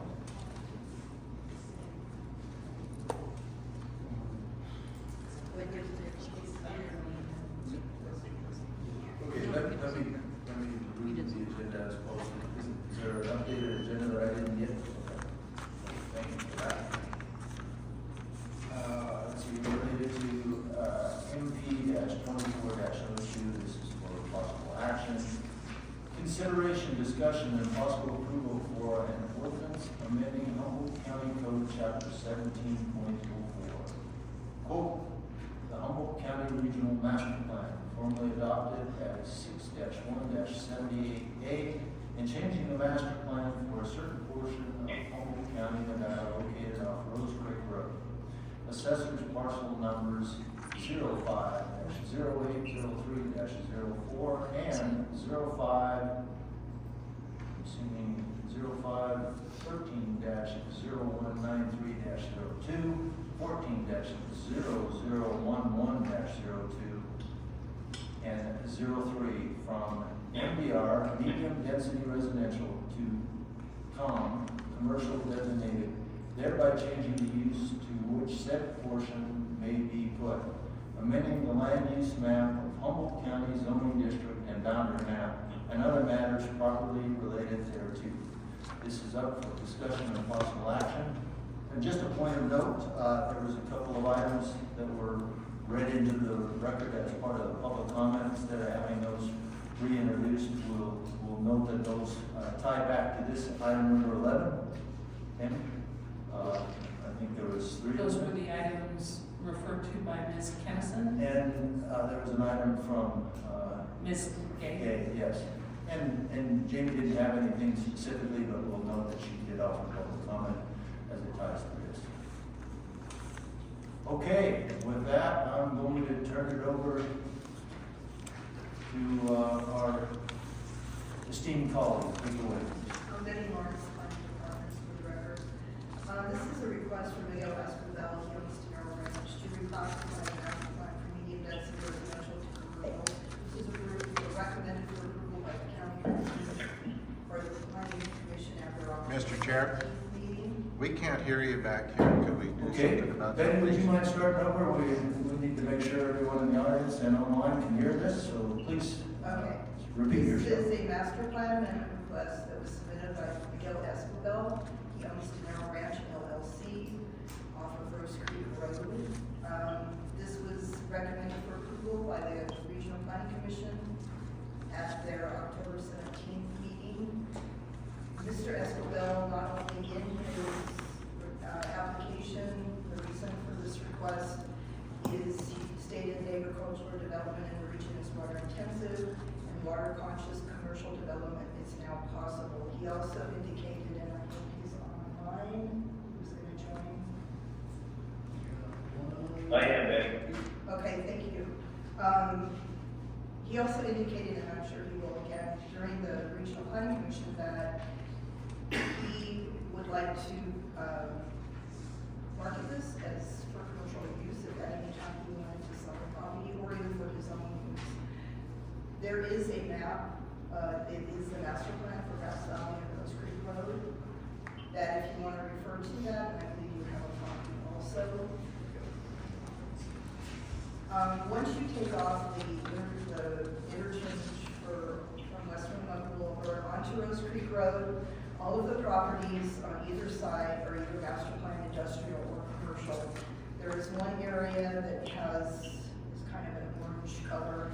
It says Stitzer Circle. That has a master plan of medium density. Further down, you have ag on one side and commercial on the other. And then you get to Mr. Escobar's property, which have the medium density residential, which is what he is requesting to amend to commercial. I don't see it identified on here. We're ready. Should have cut it all up on the screen.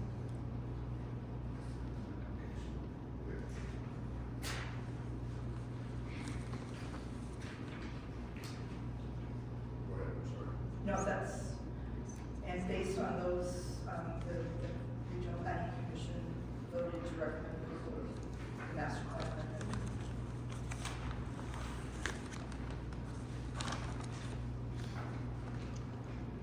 Okay, any questions for Betty on this one? Betty, did you, receive, tell me this, how many residents are out there doing it? There's quite a few residents. How many businesses are out there? There are some home-based businesses. There are no businesses at the moment, no. They're further. There actually are no, there are some, like for instance, Hoss Disposal has part of their, there's still some equipment out there. There's a couple of, they're still, but there are no businesses. Okay. How many complaint letters out of all the? I received no letters. We received a lot of public comment at our meeting. I shouldn't say that. I did receive one letter. One. Yeah. Two. At least two. Nope, one, that's my letter. Just one. Yep. Any other questions or comments for Betty? Commissioner Cerri. Commissioner Cerri, we heard public comment that there was a protest. What do you mean a protest? It was appealed. This is not an item that you would appeal because it comes to you as a final decision. So all the planning commission was doing was recommending at that point. It comes to you, this is what you're doing right now. This is the final decision. Now, if you decide to approve this, then they can appeal this decision to the courts. Either you, or if you deny it, Mr. Escobar could appeal it to the courts. It was a public hearing. Go ahead, Commissioner Hill. Okay, this is Commissioner Hill. Hi, Betty. Walk me through NRS 278-0282, item 3. It says, unless the Regional Planning Commission has determined that the plan or amendments is in conformance with the comprehensive regional plan, the proposed plan will not be amended. So has it been ran through the regional plan? Are we in accordance with the regional? Does this align with the regional plan? Their master plan, the document that was adopted, yes, it talked about growth. It wasn't specific to this area, but one of the items in that master plan document discussed growth in the community. Can you repeat that, Since this is a public hearing, I will open it up for a couple of minutes. Yes, ma'am. I'm sorry. Yes. Can the property owner please have? Yeah, yes, I'd be happy to. Please state your name and please speak loudly so the folks in the audience can hear clearly. Thank you. Hello, good morning. Thank you for giving me a minute here. My name is Miguel Escobar, and we own an L ranch here. Born and raised here in Winnemucca. I bought the property in 2019 as an investment property. I've got a bunch of different ideas, whether we put in the new Team Silverado shop over the intersection, but the biggest thing is the investment and growing, and there's obviously not a lot of money in alfalfa, and there's a lot of water and power bills that come with it. So for me, in order to grow in the direction that we want to grow in, we want to develop a property. And, Rose Creek Road is actually an industrial avenue that leads all the way back to the airport. And, is considered a main thoroughfare for heavy industry. So that's right where we're at. But, thank you for your time. If you have any questions, let me know. Any questions for Mr. Escobar? Okay, thank you, but sit tight. Any other questions for Betty?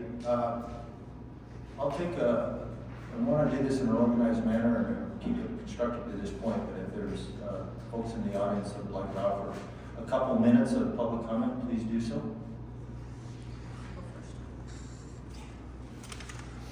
Okay. Welcome back. And please speak into the mic so former Commissioner Haas and others can hear. Thank you. Okay, thank you. Jamie Nicotera, Rose Creek resident for the record. I'm still not sure how I'm supposed to do all this, but I'm doing my best. You're fine, you're fine. A couple minutes if you can, please. Thank you. Okay, the NRS that I was just asking if you could repeat that. I didn't think it went way too fast. So it's about community growth. Commissioner Hill, please repeat. Yes, Commissioner Hill, so she's asking me to review, so I had asked Betty about NRS 278.0282. It's broken down into a few sections there. 278.0282. Okay, and I was not, at no point understood that we were supposed to write a complaint letter. I didn't know about that, or if it was a concern that we had. I try to follow up and keep a lot up with what's happening, but like I said, some of the courses of your action, what you're supposed to do as a concerned resident, weren't very clear. And so I didn't understand that that was part of it. I thought that by attending the meetings and saying that we had a concern, that was, I guess, enough, that we were concerned about the development and growth. It is, that's why this is a public hearing. And if you want to put if your concerns in writing, then you can submit something in writing. Was something sent, Paige Brooks, was something sent out to the neighboring properties? The property owners within 300 feet of our county building and NRS. Okay, thank you. Not the second meeting. So, I guess my question is, I did attend the October 17th meeting. Pretty sure that's when I was at. And, although I appreciate Mr. Escobar's, investment, and that it is his property and his desire to do whatever with it, something that greatly concerned me by being an area resident was that his statement was, I absolutely don't care what happens to the area and or the property while I invest. I'm making profit and growing. And that isn't building ethically or taking care of your neighbors or even responsibly. I care about what I do that affects my neighbors. And so his comment with that created a real concern for me that, you know, geez, we see an opportunity to make money, but are we impacting our area, which affects all of us? All of these homes have been now recently and continue to be built there. And so that's my concern, is that I don't think anybody knows what's going on, what the plan is, and none of it is heavy industrial. You look at where the heavy chemical items are. And so that is a concern by allowing this change, that we open the door for zero protection for all of us that are there. So I appreciate it. Yeah, thank you for your comments, appreciate that. And thank you for the clarity and keeping it brief. Again, please state your name and speak into the mic. My name is Deborah Gay, and a while back I sent you guys, you have my petitions that I did for the Crossroad Inlet. You have a stack of them, and I think I gave you some too. But anyway, I've given you one. There's one that I misplaced, and it's all of Rose Creek Road, and I got almost every one of those residents to sign that document, and if I need to, I'll go get another one. So I didn't like the comment that that whole Rose Creek Road is industrial. If that's the case, then why are you allowing all these people to purchase their homes?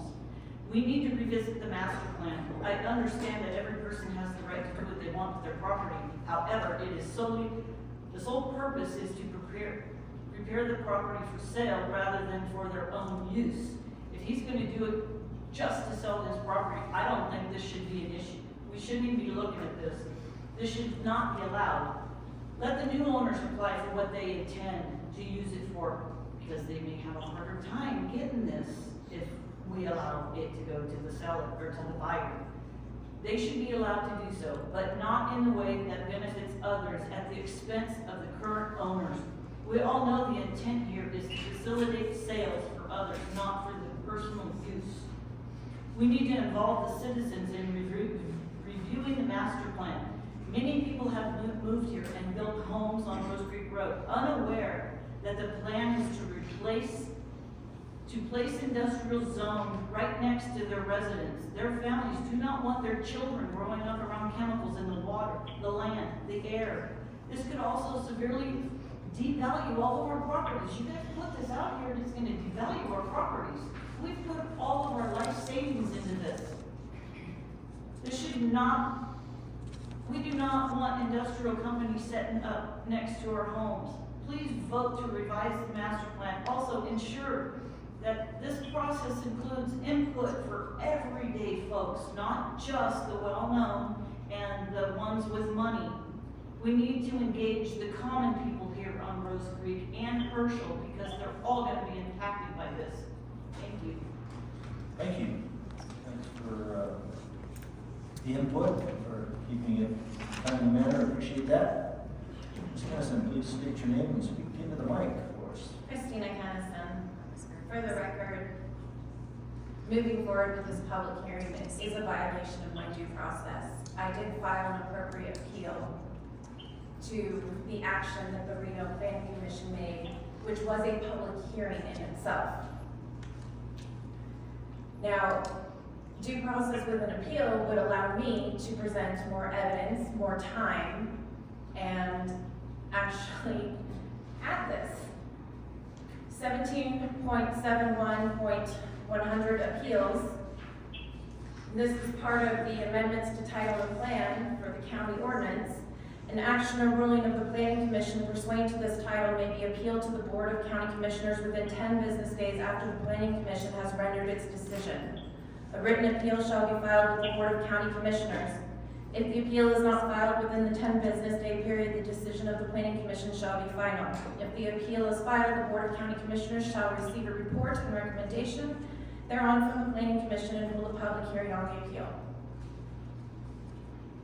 I don't know how more clear I can be that this entire situation going on today is not what is supposed to have been done. There is multiple evidence to go forward with the issues arising. I have new evidence that I believe the board would have interest in, that Miguel has, if you can hand this out, please. That Miguel has gone on to a county right-of-way road recently, Wild Horse, and taken out a county-owned culvert. The pictures show where the culvert was torn out, where the culvert now lays on Miguel's land, without any culvert being replaced. This affects the whole neighborhood, their access to their homes, issues of water, and if this is how Miguel is going to treat his neighbors, then we have a much bigger problem. I'm not sure, so it sounds like you're offering some Evidence. Yeah, but I'm not sure how that ties. It sounds like a specific issue that I'm not sure if it ties directly into what we're discussing here. Evidence of the landowner destroying county property? That sounds That's, like it would seem like that would be relevant okay. to. So point taken. Let's get back to your original commentary around the appeal, please. Okay. Thank you. Did you have a question about it? Maybe I do. See if I can weed out a question. So if I understand you right, Betty, what you're suggesting is the appeal doesn't apply to something that hasn't been approved. It's recommended for approval from the planning commission or board, but until we approve, there's really nothing to appeal. Is that correct? Correct, because they were recommending approval. That was my take on it, I will defer to the. So, Tony, you've obviously done some, DA-related assessment of this, where do you, or have you or have not, do you have I guess a legal, we rely heavily obviously on counsel in this regard, because I'm not an attorney, and thank goodness, what are your thoughts? Well, Do you have a chance to look at it? Looked at the statutes, I agree that Betty, this is the. Please, speak in your mic. I'm sorry, I haven't really looked at the statute, but I agree with Betty that the county, the planning recommended this, so the final decision is up to the board to make. And at that point, then there could be an appeal, they could file a court appeal on that, so. Is that's. And the reason that's, in my interpretation, local governing body would be the county commission. What your interpretation is that the planning commission is a governing body. Okay, so Is that, Friday, I spent 7 hours in the county clerk's office going over records. okay? There are multiple examples of appeals to regional planning commission decisions. It was a public hearing. It took evidence. An action or a ruling in the own county code, it says here that you can appeal. Like I said, normally I would have 3 minutes to come in here, but because I filed the appeal, my due process allows me more time to argue against it. So, I mean, the county court, the planning commission can make a recommendation, you're appealing basically the recommendation for the county commissioner here. But there, I think under the statute, the county commission is the final, would be the final board, that would be the final decision. And that's why the appeal is to go before the Board of Commissioners. It says it right in 17.71.100. If you could please look at that. May I ask how many of those? yeah, listen, we're gonna keep this organized, or we can stop, either way, so, why don't you, I'm gonna give the floor to you for a minute, please. I just was gonna ask Mrs. Kennison, how many of those appeals were for a zone change or a master plan amendment, which are two decisions that the planning commission make recommendations to the governing body, either the county commission or the city council. So is a recommendation an action, a public hearing, and a recommendation, is that an action? Here's what I view, how I view it, and I'd ask for the other commissioners to chime in, especially the ones with way more experience than I have. There's commissions or subcommissions that provide input or a recommendation based on the fact that they've reviewed it and approved it. So it comes to us, and our first question, I've heard it asked many times, is how did the regional planning commission view this and how did they vote? And then we take that as substantially weighted for us to make a decision because they're quote, closer to the project or the process than we are. So I would say that they are providing substantial weighted information to us to make then a governing body decision. At least that's how I interpret it. But I'd ask some of those with a little more experience than me to chime in. I had 45 people here. I'm not clear on our authority when it comes to planning issues.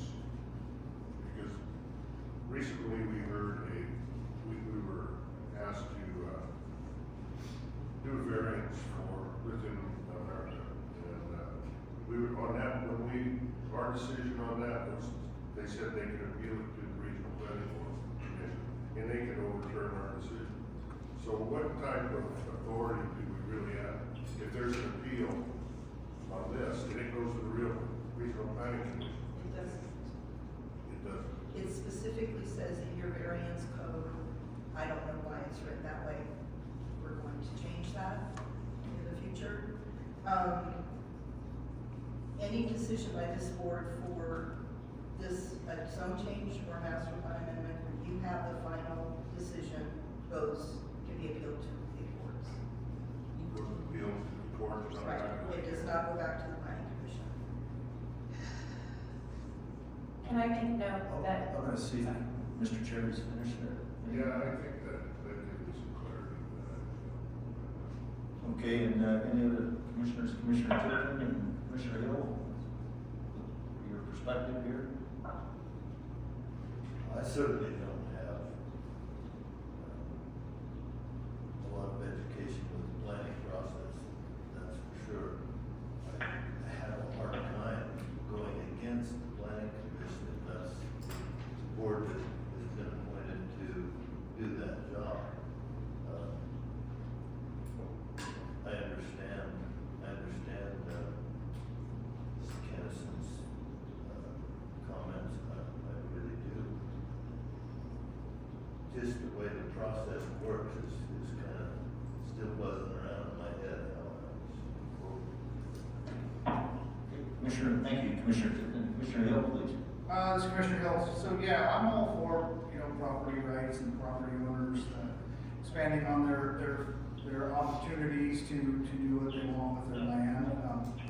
I guess one of my concerns today is that we do it the right way, that we do it the legal way, follow our code, follow NRS. There was a planning commission on the 17th, they recommended approval. There is paperwork that was received in the clerk's office on the 24th for an appeal.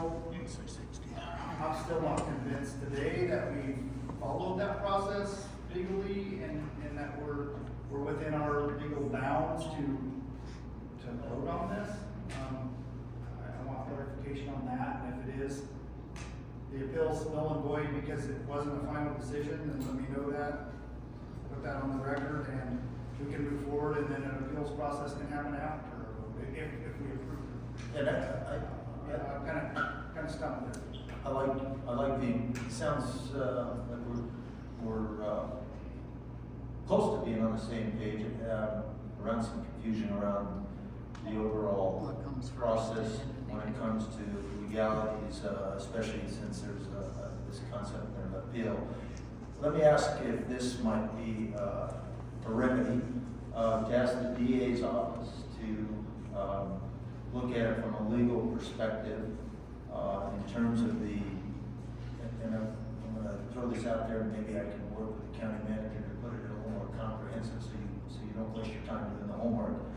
But the interaction between a request through the Regional Planning Commission that then comes to the board for approval, and how any appeals within that overall 1, 2, 3 process, how those would be handled, or how they would be channeled through the governing body, which I view as us. Does that make sense, Tony?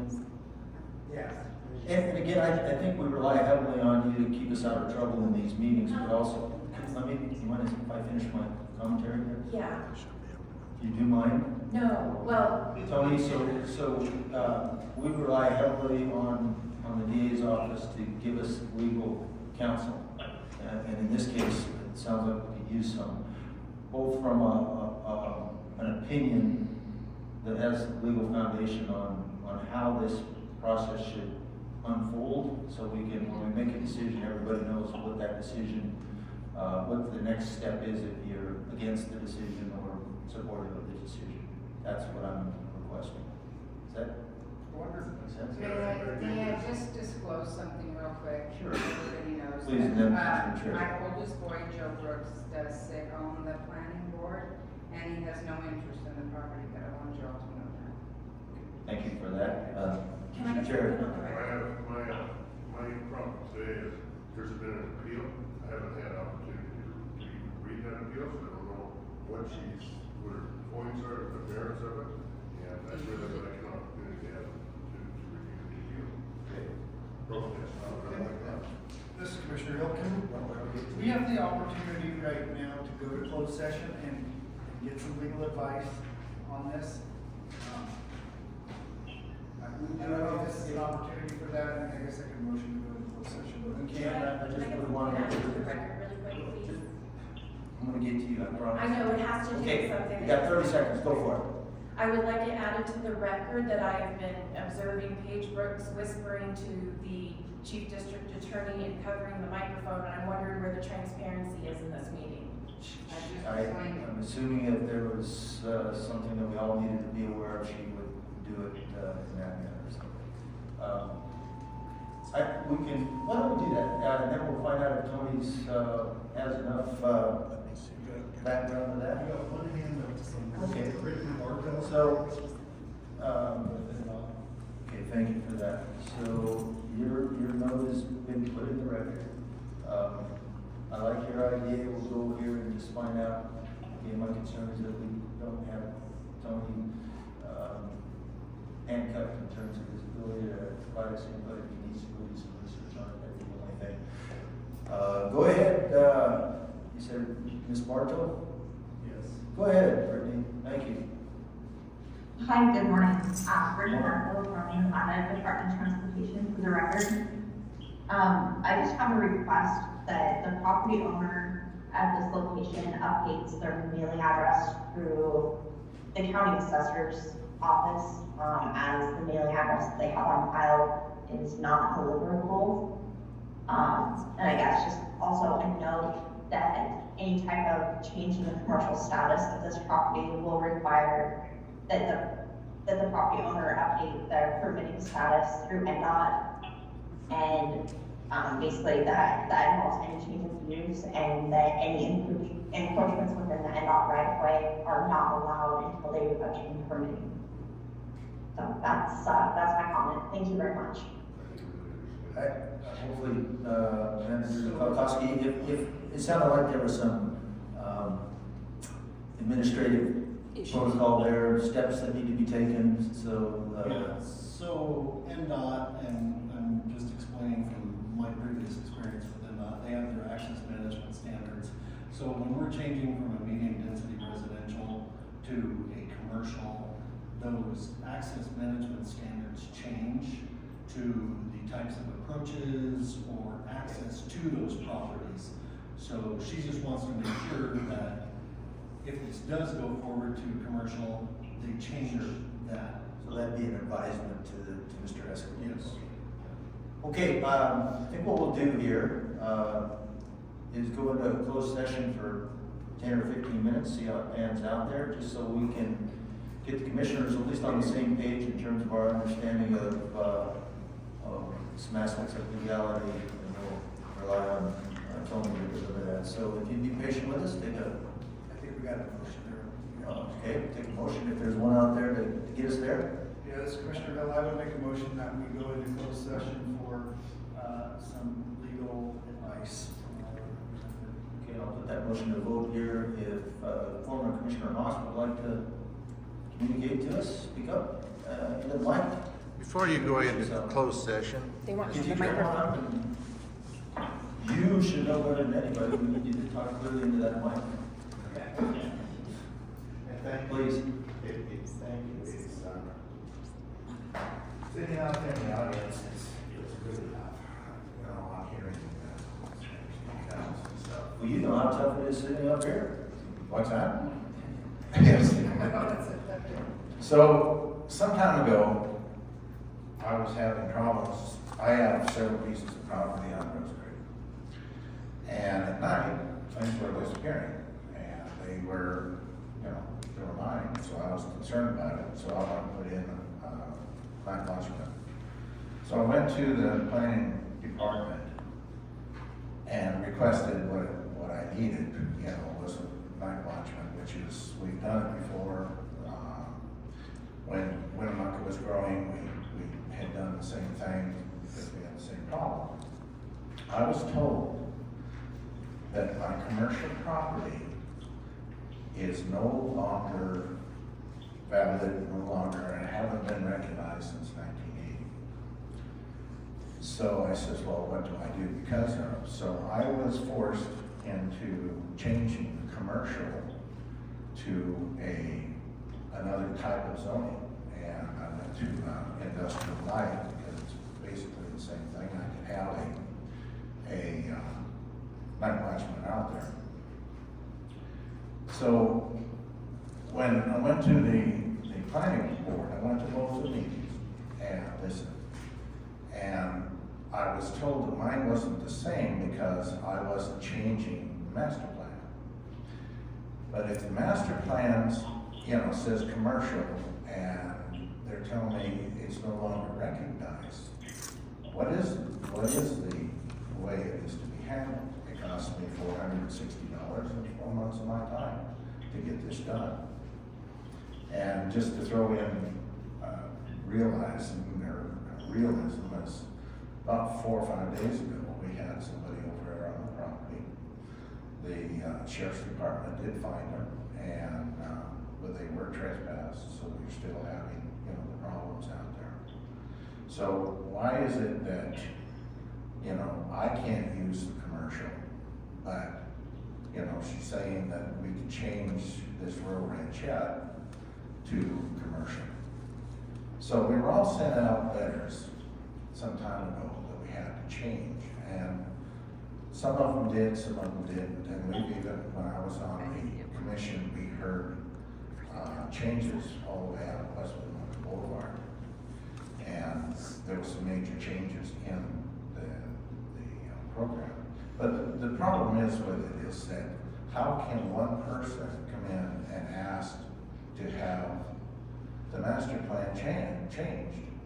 And why did they, from Airport Road on out Rose Creek to the freeway entrance, why was all of that commercial and industrial property sold off, and they're now almost every piece of property's got residential on it? And, are they commercial properties? Were they, I can't even get that out of the people that own the property because they don't know. So, thank you very much. Thank you for that input. Consideration. Appreciate that. We're gonna entertain a motion to go to a closed hearing for a quick session. All those in favor? Aye. Mind if we do it in your office? Thank you. Oh, they're gonna go.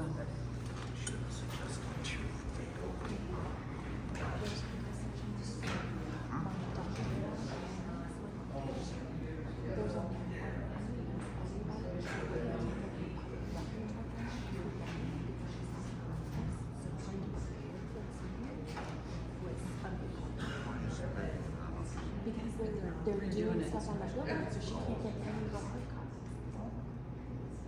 So, my daughter-in-law's parents, theirs are the they have a house. I explained that. She said, well, theoretically, if something happened to them when they burned down, they wouldn't be able to replace it. She told me to, and she threw out percentages, and I said to her, send me So down. that used to be never done. But I filed an appeal, so I'd have the time to go over everything. Well, you need to reissue that appeal as soon as this meeting's over.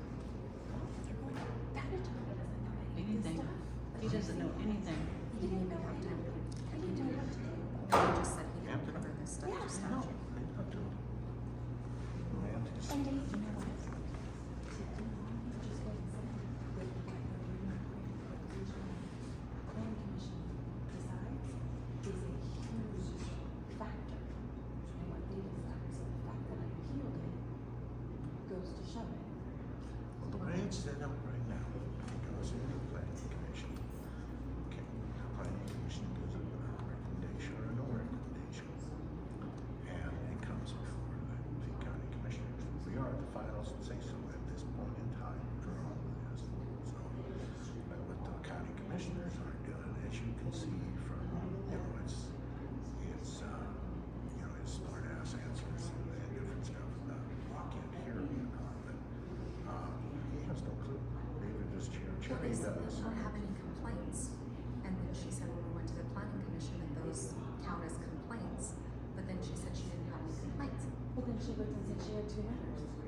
So I don't understand what that was agreed. Paige Brooks was written to the DA. I think it's her son is on that board, she said. But that's not, she's supposed to say something out loud. The whole meeting is a public meeting. They can't have side discussions, period. It's a transparency issue. The fact that Gordon isn't even telling them that, they've had my misrepresentation legally for a long time.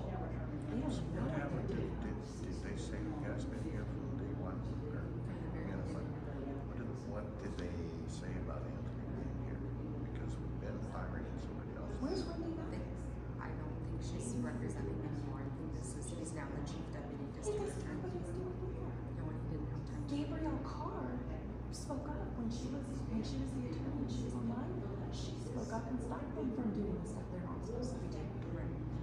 But they don't have that here. No, he just said that he hadn't had time to read the standards, so he said that he was part of it. And I talked to the whole person. I'm like, what's going on? Well, and it's gonna be a larger impact than just the residents that are within 300 feet of the area. Here's the other thing. Something Yes, that's in the their area. roads all go to the Rose Creek on the other side of that bridge over the railroad tracks. Do you know what problems that bridge has? I'm going out to Buffalo. The bridge that goes over takes Rose Creek over so they can get out of it. There are major issues with that bridge. Who said? So my father-in-law, they didn't want him to take his semi over there. He had to get a thing, and there's a weight limit, and there's all that stuff. So to put commercial stuff in, the infrastructure is there, and then his infrastructure belongs to the county. I think that's why the gal didn't want him giving his information. Because she's worried about what he's gonna do next. Well, he's already done stuff without a permit. She said you need permitting to make these changes. And we need an address that you get a hold of you and say, hey, no. That's what the company is, but I mean, it's really past that. No, but here's the thing, guess what? I found horses addresses on that ranch. Do you know they tried to put a subdivision in there before it got denied? Yeah. So what the hell? And you know what, the reason is the lack of water. It's so much worse. That culvert got put in because if there's any overflow from the dams that the ranch is responsible for, it helps that. And he brings it up. Because he's already. That's the thing, he doesn't care. He's shown he doesn't care about his neighbors. He's gonna do whatever he wants. Yeah.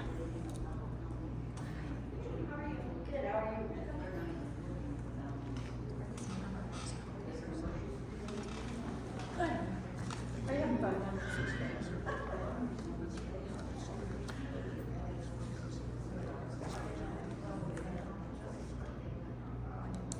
But how many of our neighbors are work today? That's the whole, that's the, I don't know if he really does what's being done at all of these meetings. I bet he doesn't know. It's very She does, but she's being, somebody is telling her.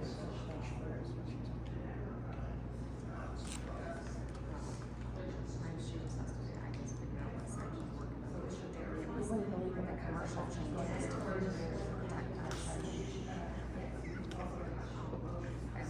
She just said that if it changed on our property, when she sent us the letters about the commercial stuff, was to protect us. And that they were from things moving in the heavy industrial that were not designed to be safely implemented near residential areas and homes that have already been built. That's right there. The county commissioner.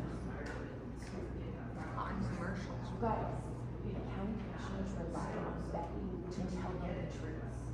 She's the one who's been saying that that airport hazard combining district is not enforceable. There's no repeal. She gives them bad information.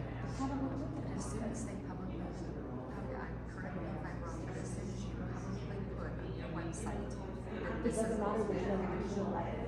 I don't feel up records. That has not been good. That is the only way. It is not enforceable. It is enforceable in every way. So they've been going through how many decades or whatever, however long. I think as soon as you publicly declare it as your ordinance, your laws, it's effective. It's law. Right. Just like I said, and they're trying to say it by condition. Guess what? I went through so many things that were appeals on the commission. They got her there. All of a sudden I don't. They told her person to be my favorite. She was a trust to the Humboldt family. And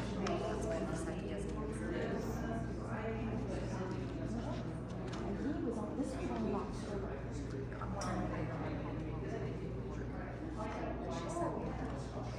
They'll come over here and give us their decision. Yes.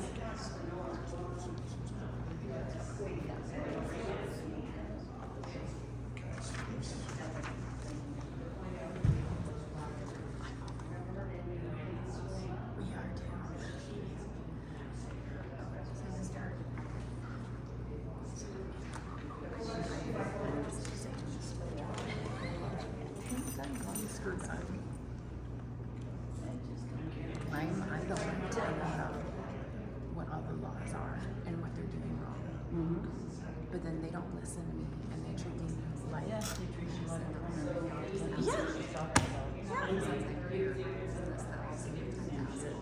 and I'm tired of it.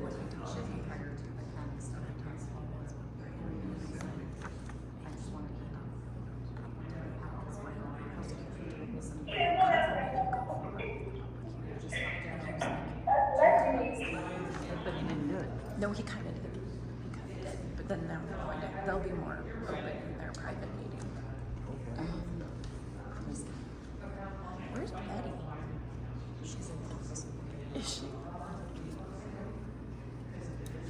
That's great. Yeah, why are they trusting Betty's word on anything? That's what I might talk to Michelle more. She told me something. I go, where'd you get that? Betty, honey, verify. It's misinformation. How hard is it to look up for your laws? And if it does, just refile that thing and have them restamp it, redate it, and send it in. Oh, I know. But I would just so it's in within the 10 days. Yes.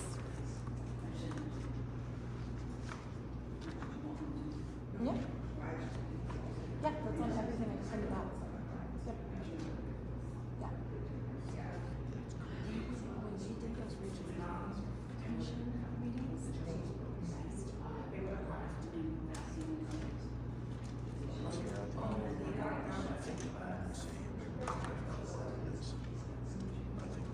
That's the thing. They're giving too much weight to the regional planning commission, and the regional planning commission doesn't know what they're doing.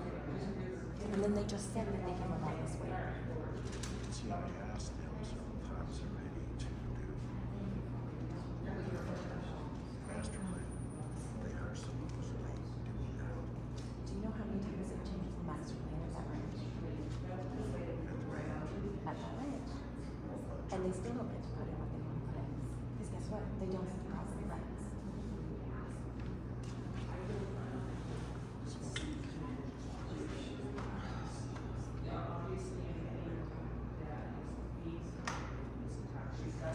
So like how I put into record about the coal that I talked to Dan about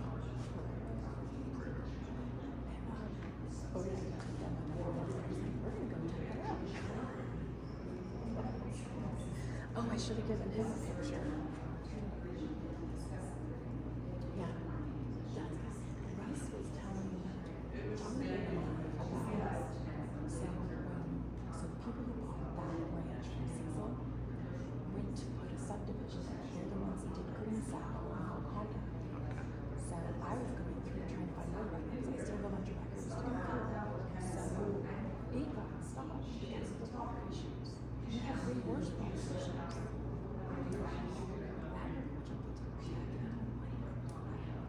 The neighbor, Christine, we were gone, she calls me up. She said, you know, anybody knows wells, and I gave her some names. And she lost her water. Believe it or not, I have to get her welder in there, I'll put them down further. And it's gonna happen. Where's it's already happening. Oh, it's really bad. So if you start looking at property up on the hills, you're looking at 50,000 at least to drill a well.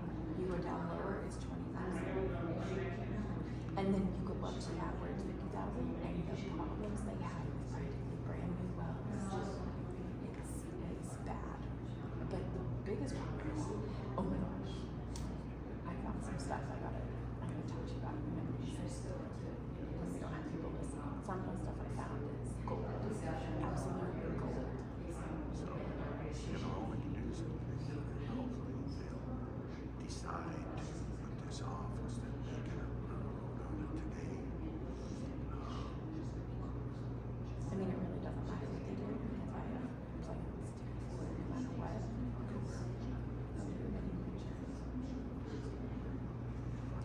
It's all what they did. Dawn took my appeal and did it to five. All of that. Yeah. They're missing your seat. They're missing your Probably not. I'm here because of the way I was treated through wedding. But Paige Brooks was worse. Paige Brooks was Yeah, worse. I went to the airport. I can't wait till everybody sees what she did. She comes in full cream and proper. She let loose at that airport board meeting. It was unbelievable how she acted. And to her get up here and go talk to Don and, during the meeting, this is going to be, Yeah. if you got something to say, you say. Yeah, the only way they can hide what they're saying is to go into a public meeting like they're at right now. They're not allowed to go and whisper and all that stuff. And they don't even know their own rules. So how do you get? So how about if a comic book writer just to see each other. Still drive the same rigs too. Yeah, they do. Where the It's not that I can't afford it. That's what I needed to do. So, I'm not too sure remembering as long as it has. Yeah, I bought it. Absolutely solid. And I did it because I had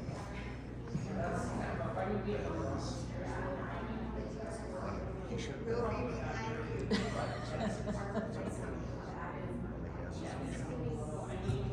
so I asked him what other markets are recommended. He's got that time. He said, I recommend but I remember the same ones today because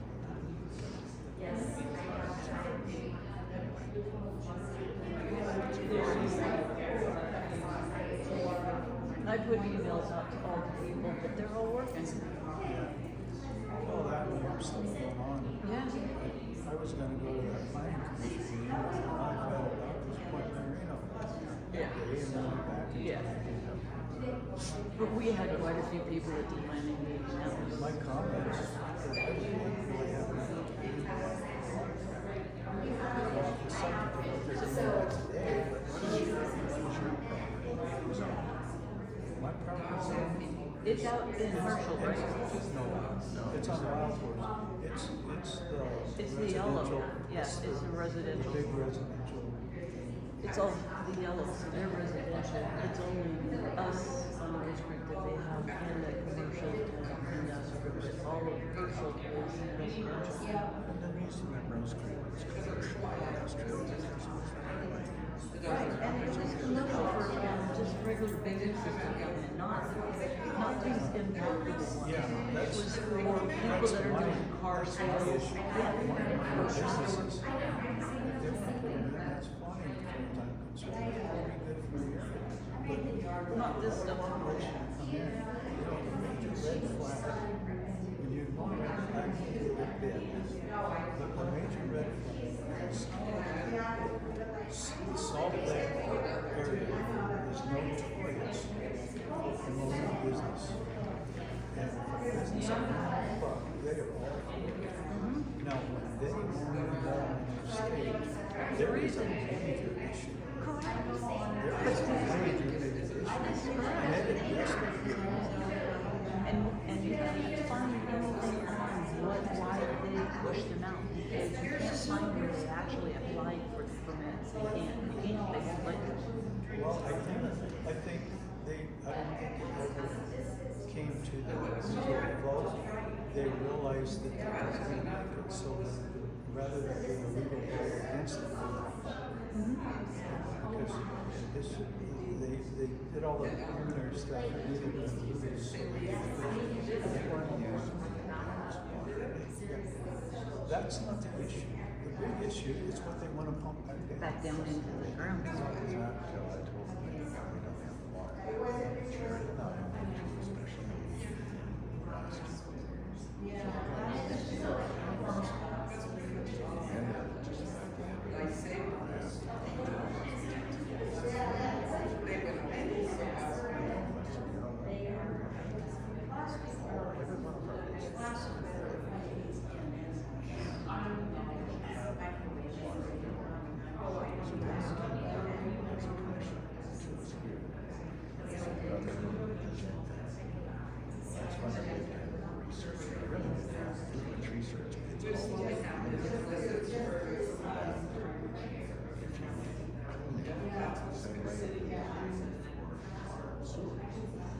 All of that stuff. Exactly. They already have a lot of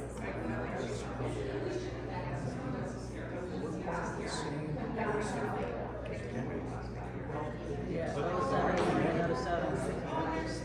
07 and 07-1 are both connected, yes, they do change each other. You contaminate one of them. And that's why Pershing County has a bitch about this also. Because That's a bitch for yours. no, they haven't. Yeah.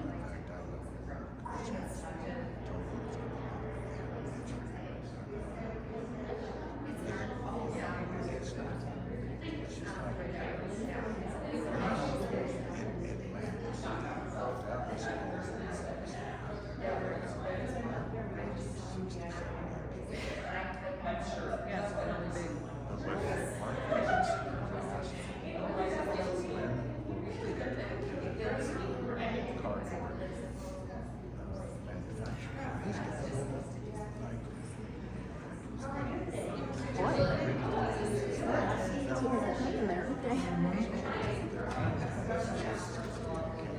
Betty's trying to solve the Paige Brooks is trying to help her.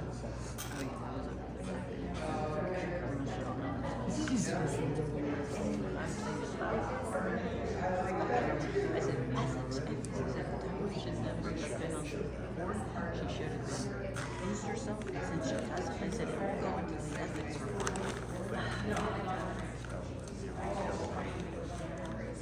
When he makes money, I told her, I said, when he actually makes money. Do you know what she's fined for? Do you know they can go after, so if they do make money, the fines can go over like a certain amount of times what they got? So I said, I'm waiting for him to make money. So this is the Office of the Attorney General complaint. This is an about the commission of ethics. Oh, do you have more of these? Can I have one? Please. Oh, perfect. Thank you. Want to go hand some out to your friends, right? Oh, yeah. Yes. Because I can't believe how the commissioners don't understand What they're that doing? they're not supposed to be going and talking. They're supposed to be on the microphone every time. Yep. So they're hiding what they're doing. Yep. They're hiding what they're doing. Left it running, right? Yep.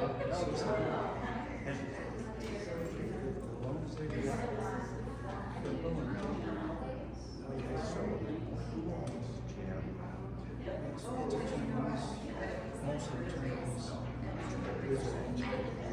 I knew they had a big part of 51%, but that's through Canada. Most Canadian companies have A lot of other countries go to Canada and have their own Canada. I've noticed that. Well, obviously. Right. Yeah. I wonder at what point they're gonna. That's where very Yeah. Well. The mine stuff wasn't so bad before. Because it's all the mines out when you when you have people who run some giant mines. They kept the Japanese out. There's Chinese out. And now they've got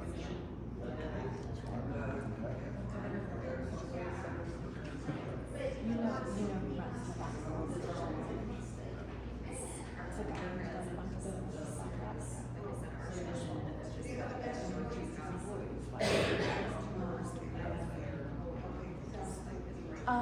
Yeah.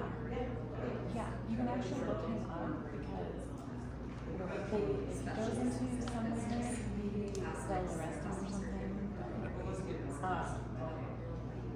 Yeah, he's the guy who runs the battle one. You would see it. But yeah, I miss when Nigel was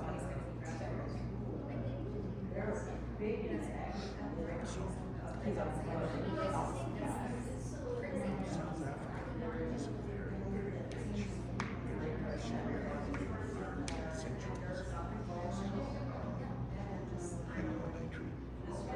the rest of the African nations.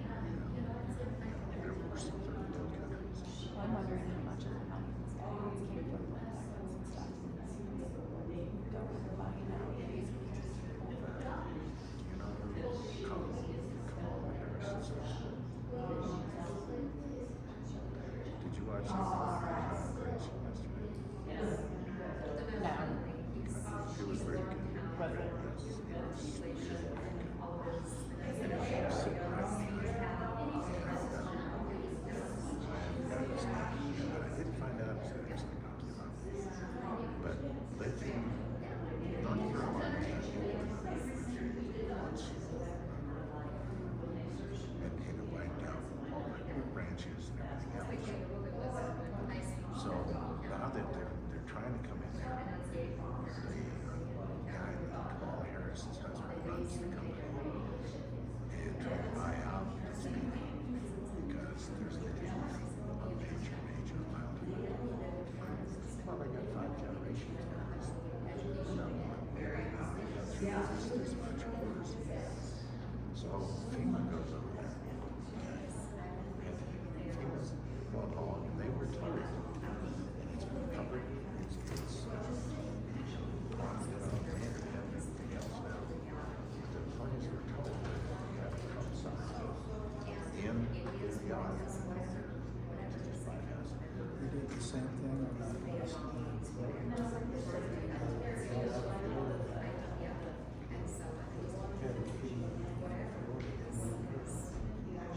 she specifically reads instructions. Yes, I mean, there was has found everything. I think everybody should fire. Maybe even shut it down. Have something else to help with. The system is just turning into Everything is being started on they know this is just a small thing, not following what's supposed to all this due process is put in place for a reason. And they're just doing it now. One more thing. You know that you're a female and I'm a male. Oh, yeah, and they don't like a smart woman. Since yesterday you are. Yesterday. Since yesterday you are. You are. Trump said you did what you addressed. As long as 2 weeks in. To green, let's go away. We are not going to make electric cars. Going and oh, what's the next big thing we can make a bunch of money on? And there's no what the long-term effects are. I mean, I grew up in California. I was raised with keep energy down. You don't use more electricity than you need. And now they can put cars in. This makes no sense. Northern California, so an hour north. And that's not yes. That's north.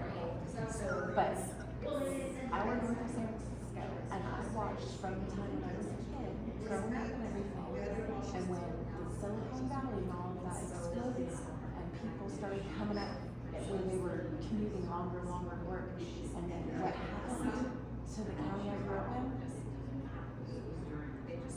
It was so bad, just the explosion of the growth and all of that. When they have things go like unchecked like that, the mistakes that are made down on the county and city levels, allowing things to be built where they're not supposed to. Look at Grass Valley, all those homes on those small properties. Never should have happened. Never should have happened. And then what we're like into almost 30 years of dealing with the wastewater treatment stuff. And all that. I talked to Steve West about it in probably 1980. I told him, Steve, I said, we got to get this done. And so he did something about it. But see, another thing is, we can actually put our flume over there where it's at. But the biggest problem in finding is why they didn't, we would just add on to the city. And the county would pay for it. But if they... I found evidence of the city and the county working together and everything. And the city pushing about people not worried about the Grass Valley residents having wastewater treatment, but having a wastewater treatment plant that all the businesses and the airport can hook into.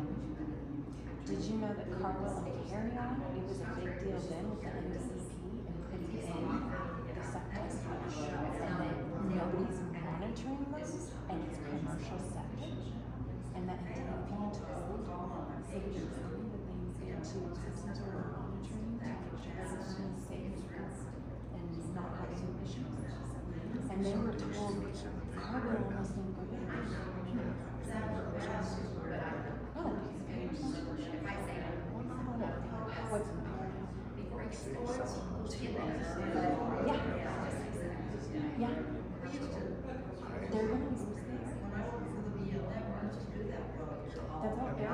property, but they're not allowed to sell.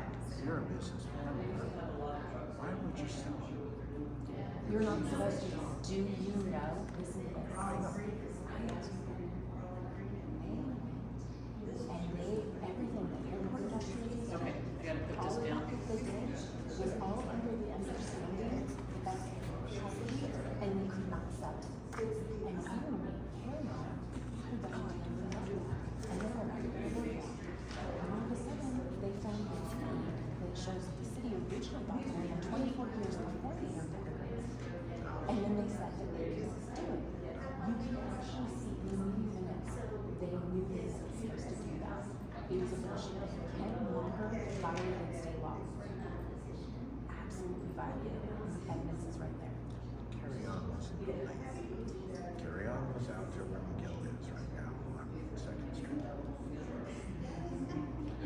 Yep. Now these guys have got more money than God has. The parents do. Okay, so they what happened there is Carry On went to the city and said, we want the same deal. It wasn't that they were gonna leave. He said, we want the same deal. They didn't want to lease. Carry On was going to lease because, according to the law, those airport properties cannot be sold. They have to have a lease. They have a long-term lease. And that was what was going to send to Carry On to Redwater. It's all in the paperwork. Yep. We have to say. And they just gave Carry On that, and they gave. I have evidence that that whole parcel was, they subdivided it after they decided that. They said that they did some research on the deed. I literally have that. But wasn't it because the 1940, the railroad needed land to go through there, so they sold it to them, and they said, well, if we could sell it to them, we could sell all of it. Definitely. I sent you that one thing and I said, this is smoking gun. It went through and explained everything right there. They knew they were never supposed to sell that land or give it away. And they did it anyway. Yeah. And the whole thing with the city owns the airport, in that meeting, West says the bulk of the airport property was deeded to the county. The county. And do you know the county has more authority? It's all under the city of Winona. I have everything. They do, because the city's in the county, so the city actually doesn't have as much pull as they say they do, because they're only the city. The county is the biggest area. They have their last say on everything. So, Which they've turned the around. airport, when they were trying to bring businesses in on the airport, the city went through and did an incentive package for businesses bringing it in. And do you know in the incentive package, they cite a state law, and in it, it's for city-owned property.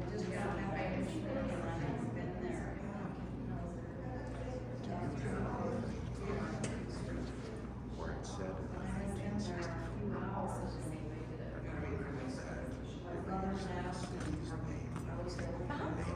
It says that in the joint airport agreement. It's in there. It's right. I'll show you. I know I've read it, and I can't find it. That's what McDonald. Why didn't McDonald leave? He was gonna leave anyway. All these attorneys are leaving. I always get their violence. He was gonna leave anyway.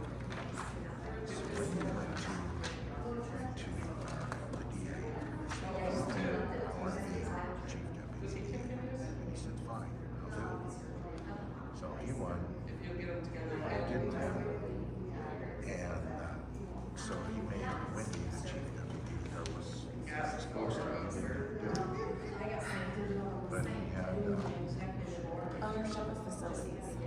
All land improvements and facilities now owned or hereafter declared by the joint board shall be the property of the city, so long as the same is used for public airport purposes and management jointly with the city and county. So we had a meeting 2 years ago, almost 2 years ago here, where Mike Stone stood up and said, it belongs to the city. And he read this first part and stopped. He didn't finish the second. If that isn't nonsense of an attorney, like look at who I've taken them time and time again with their attorneys. Are not doing their jobs. Like literally, and not only that, it says in multiple other places in the joint airport agreement that it is what?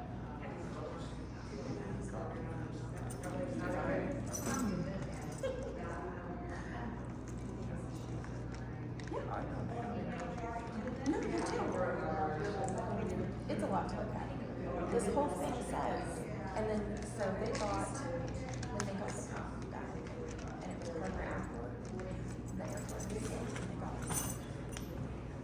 it all immediately went, instead of going to the city, it went to the city of Tipton. It was great. So it's only went to the mayor, the airport and its facilities. It doesn't matter, the city's just like my husband and I are married. So do you all have it straight now that you're gonna work with her? It's still my property too. I said, now they all got it straight, that they're gonna go like that, this is work.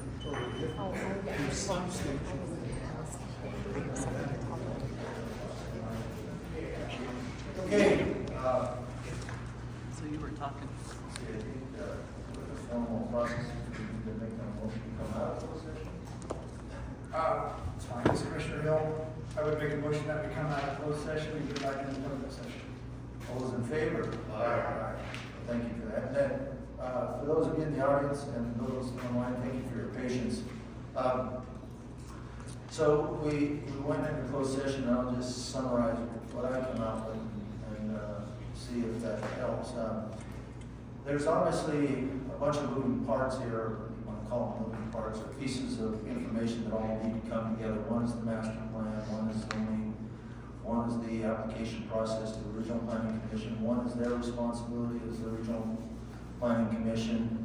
How they go about reviewing an application for something in conjunction with the master plan and zoning, and aspects of findings that govern how they proceed. And I'll just speak on my behalf. I was reasonably confused as to how that all works, how that all goes into the mixer and comes out as a loaf of bread or something you throw in the garbage. So at this point, I would like us to take a couple of weeks to get better educated into this,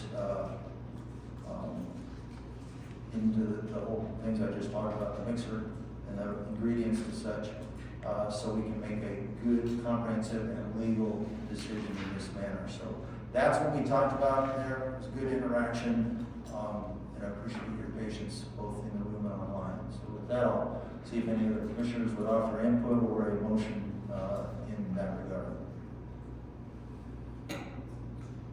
I'm happy to make a motion that we table this until we can get some legal and clarification and put it back on our next agenda. Okay, we have a motion on the floor to table this for all the things I just talked about, and we will come back at a future agenda item. Again, this is a public hearing, and we know that it needs to be posted in the newspaper or some kind of publication that comes as an expense to the taxpayers of our county. But we want to get this right, and I think if we get this one right, any future ones will have a little bit better input. So I ask all those in favor of putting this off for a couple of weeks or until it makes sense. And I'll say the timetable to be contingent upon the VA making sure that they've got plus our general education from Betty that we're going to get next week, and the publication requirements. All those in favor? Aye. Okay, thank you. With that, I'm going to take a 5-minute break to use the restroom. Thank you. Wow. It's still ignores the appeal, it's all right. It's all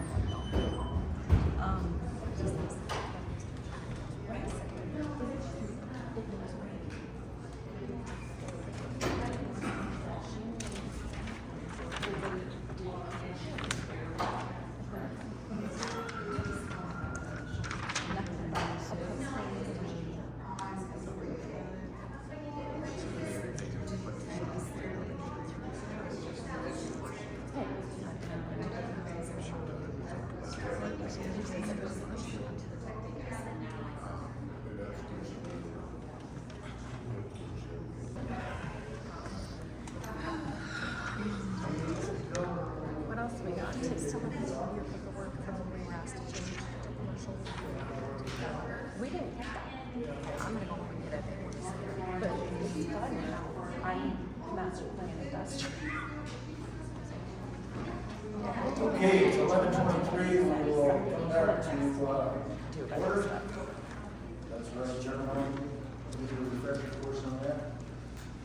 First of all, thank you for our earlier participants on the agenda for letting us move you forward, so we could have a reasonable time for public hearing. With that, I think we're on item number 14. Thank you. Item number 14 for discussion of possible action is facility operation to request to approve and accept the bid from Michael K. Clay Corporation for the Humboldt County facility maintenance construction project. This consideration and discussion for the stated information in an amount not to exceed $2,429,965 with the 20 names. So with that, discussion and possible action. You make sure we're still in morning. Good morning. Good morning. A little background information about this. Name and title for the record, please. Adrian Gonzalez, Facility Operations Supervisor. A little backstory. We've been in the basement as possibly 20 years or so. We have outgrown the space. We have our hazardous chemicals, and in that workspace with our folks working there. Currently, we do not paint, weld, start equipment in the shop, because all of those fumes do go right up to the court, and we start getting notified. So I'm going to interrupt you to go just a bit. So there's hazmat chemicals stored down there? Yes. Or utilized down there? Stored but can't be utilized? Stored and can be utilized there, but. Okay. Thank you. So we are looking to move forward with this proposal with your authority, and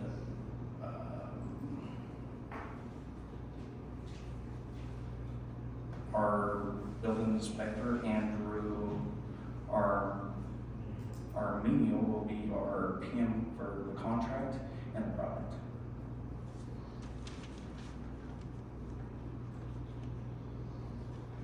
This project was advertised per NRS 332, so it's gone out to bid. We've had several bidders, but the one identified was the lowest and most responsive. Okay. And this building then would be utilized for you basically moving out of the basement? Yes, sir. So it would be offices and material storage and I guess fabrication or Everything outside. From a physical occupancy of the basement, and I will admit my first time in the basement was after New Year here recently. Is that office facility okay for officing aspects of your work? It can be, absolutely. And then my angle there is if you need a place to store materials and to do some fabrication, can you build a shop building and the associated infrastructure for less than $2.5 million?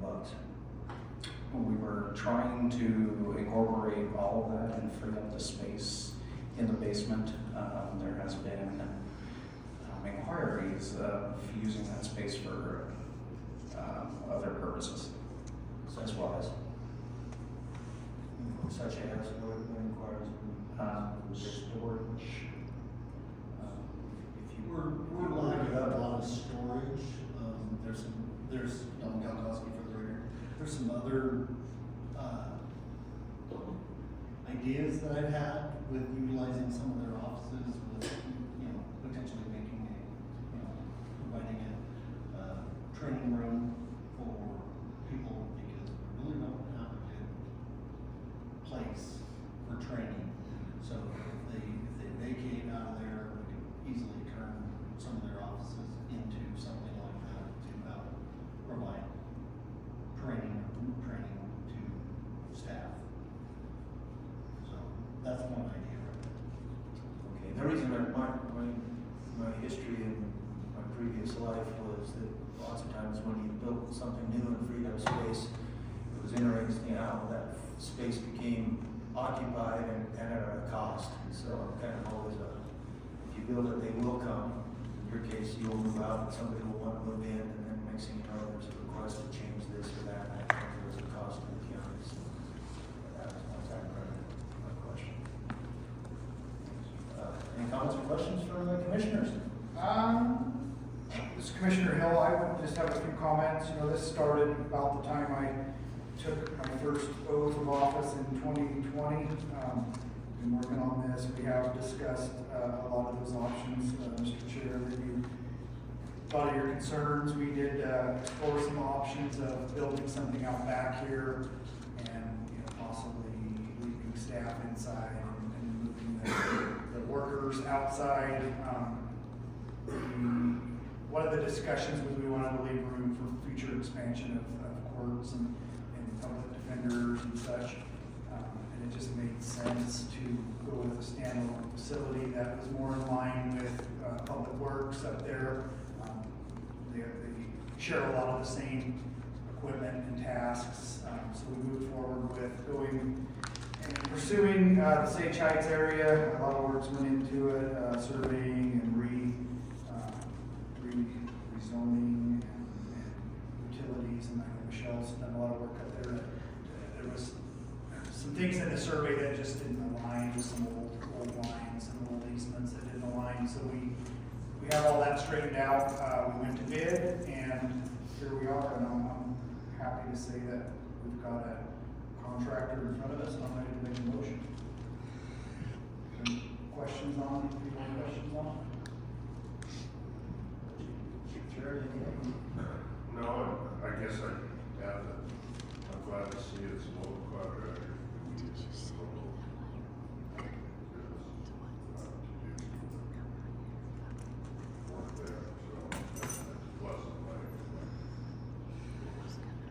This was a budgeted item? Yes. Yes. Commissioner Tipton? I don't have anything to add. I think this has been on our tables for a long time now. Glad to see that we're really supposed to work with it. Okay. Commissioner Hill? Okay, this is Commissioner Hill. I would make a motion that we accept the proposal from Michael Clay Corporation for the Humboldt County Facility Buildings and Grounds construction in the amount not to exceed $2,429,965.20. Okay, there's a motion on the floor, as stated by Commissioner Hill. All those in favor, state aye. Aye. Aye. That motion. Yeah, thank you very much. When will it be done? Hopefully November. November, good. Manager Kalkowski looks forward to the opportunity to help you move out. Thank you very much. Thank you. Congrats to you and your team. Congratulations. Okay, item number 15 is the county manager's appointment of the county health officer. This is up for possible action, this consideration, discussion, and possible action regarding the appointment of Dr. Charles Stringland as the public health official of the PHO, or deferring appointment and allowing the state of Nevada's chief medical officer to appoint a person for this position. This is open for discussion and possible action. Don, take it away. So, Don Kalkowski for the record. So, late, in December last year, I was notified that per statute, we needed to appoint a new health officer, and that per statute needs to happen after every general election. So, I started legwork, reaching out to several individuals within the county. I didn't get much reception from others. I reached out to Dr. Stringham.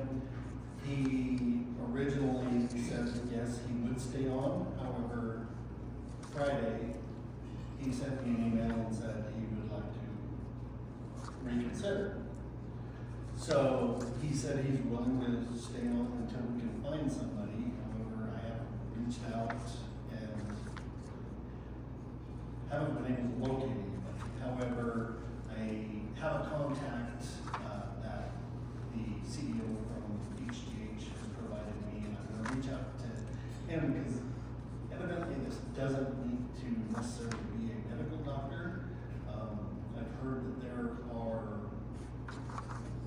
cases where these are not, and they still need to be medically qualified, but not necessarily a medical doctor. So I need to reach out. It's been such a process trying to gather all this stuff. So I'm waiting on that, so I can figure out where I can reach out elsewhere besides the medical community to find somebody to potentially fit into this slot. The other case, the other option is to allow the state to appoint an individual. So I reached out to the state, I asked them what this would look like, and they couldn't provide me. So they. I do think Elbows is not a medical. Yes. Yeah. That, So, Mr. I Brooks, think- can you pull that mic a little closer? So I think when we, if we send a more, general, maybe we'll get some bites. Exactly. Yeah. So I guess before you today, there's a couple ways we could go. We could appoint Stringham on an interim basis until I can reach out and hopefully find somebody else in that medical community, as Commissioner Brooks mentioned, because I've heard the same thing, so. Or we could turn it over to the state, let them appoint somebody. The problem with that, we have no idea what the costs will be. How often do we utilize the services of the? It's been a couple of years since we've had a meeting. So not very much. So the cost from a state appointed one would likely be not very much because we just wouldn't use them. The state's minimum is, they do have a minimum in statute, and that's $25 a month. And they have to, the public health officer has to do a report, I don't know if it's every month now, it's every quarter. I think it's quarterly. The report, if there's not much going on, would be basically change the date for the month. $25 a month. And your contact is potential contact that would, the alternative from the state would be someone local, correct? If we wouldn't want to cost to bring somebody in, or would it be somebody from another county? Absolutely. I would exhaust, trying to find somebody local. If I can't find somebody local, I don't want to speak for you guys, but it might be worth, like the state to do something, or reaching out to, say, Land or Pershing, one of our neighboring counties, to see if we could potentially share. Something along those lines. Mr. Chair, Commissioners, I would be in favor of trying to keep somebody locally that's in tune with our local health concerns. An example I would use when I first started was right in the middle of COVID, or right at the beginning of COVID.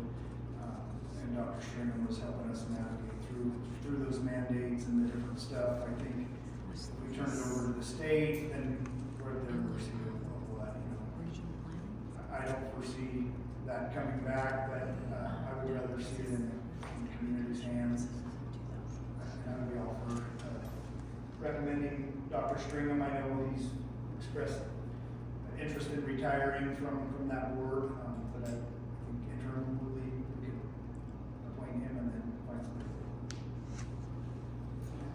That's not me.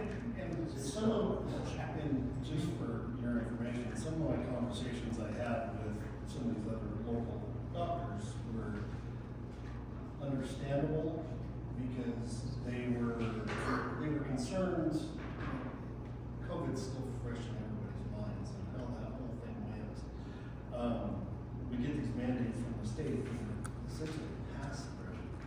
I guess the one caveat I provided to them was, yeah, the state is providing these recommendations, these mandates. However, we have a whole board here, and yes, that health official is essentially a pass-through of those mandates, but the board itself can't overrule that. So it's not not necessarily set in stone, even though it is coming from the state and they have to. From how I understand, they have to basically disseminate that information, but the board has the ultimate control. Good point. I just think we should be able to find somebody locally that's interested in participating in our community and being a part of it at that level prior to just letting the state decide. Any other comments from the commissioners? If not, Commissioner Hill has the straw man framework for potential motion. I would like to offer a motion that we appoint Cerri interim on the tribe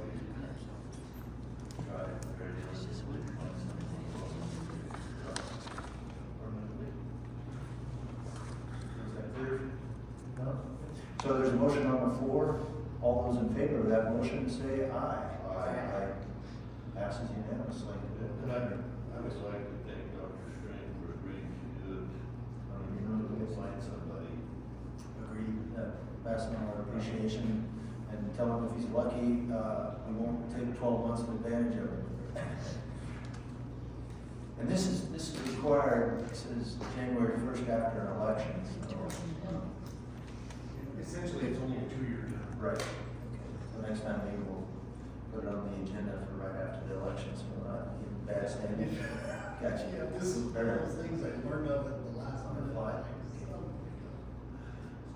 Item number 16 is the county manager's request to engage an appraiser for Grass Valley Nitrate Mitigation Project. Consideration and discussion of possible approval and engage with Wright and Associates to perform appraisals for potential properties for acquisition association with the Grass Valley Nitrate Mitigation Projects in an amount not to exceed $10,000, pending approval of the agreement by the DA's office. This is up for discussion and possible action. Don? So, Don Kalkowski for the record, and just so I don't forget, I talked with Chief Deputy DA Anthony Gordon this morning, and he has reviewed that agreement, and he's good with it. So now we'll get into bits and pieces. So, as you know, we're proceeding forward with this Grass Valley wastewater treatment facility, and with that comes the need for some properties to install lift stations on. So 2 of the properties that we're looking at right now are essentially a small chunk, 40 by 70 of an individual's property. One of them is a whole or part of a 2.5 acre parcel, I believe. And that, the reason I proposed that to the appraisers was if we can't come to an agreement on price with this individual for the whole property, because we might be able to do something on the back half that's undeveloped. And it's essentially that, there's like 1.25 acres in the front that's developed, 1.25 in the back that can be used. So the other thing with that larger full parcel would be, we've been looking for that a parcel to put well number 5 on, which we're working on the funding. We've got the design going with that. We're just looking for a place to put that, and we think that's a good location. But we can commingle, because there's enough room that we can commingle a lift station if we needed to, plus the new well 5 on that location. So I reached out to several appraisers, and I got a couple responses back. So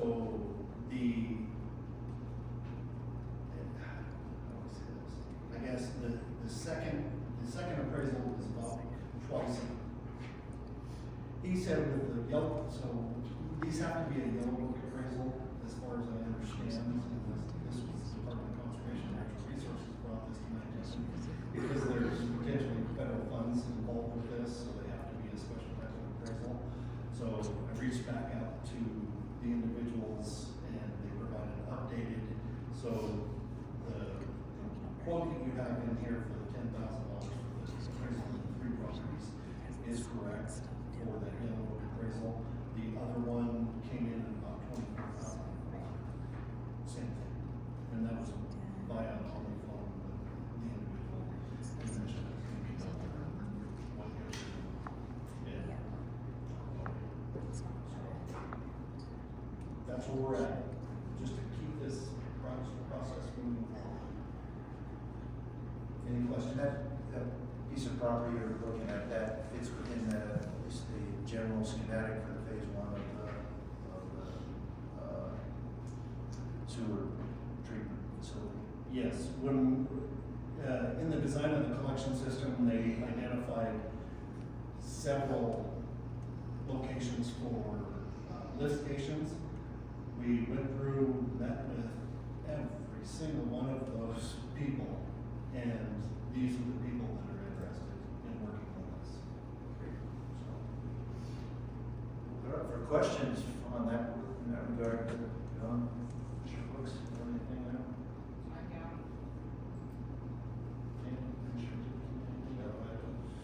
Mr. Hill? No, Commissioner Hill, I just would say, I think forward movement on this is a good thing. I think we've all been pushing for getting some movement on this project, so I think this is the next step. Mr. Chair? Just one question, Mr. Chair. So the money grant we received from the state, can you just pay for this? So I reached out to them, and I haven't had, I reached out to them about being able to tag this on to the corporation. We haven't received it, but the obligation that we have with Department of Conservation and Natural Resources, and the only response I got back was, are these yellow appraisals? So they're kind of difficult to deal with, but as long as they're yellow appraisals, I don't see where it doesn't fit in because it doesn't look like.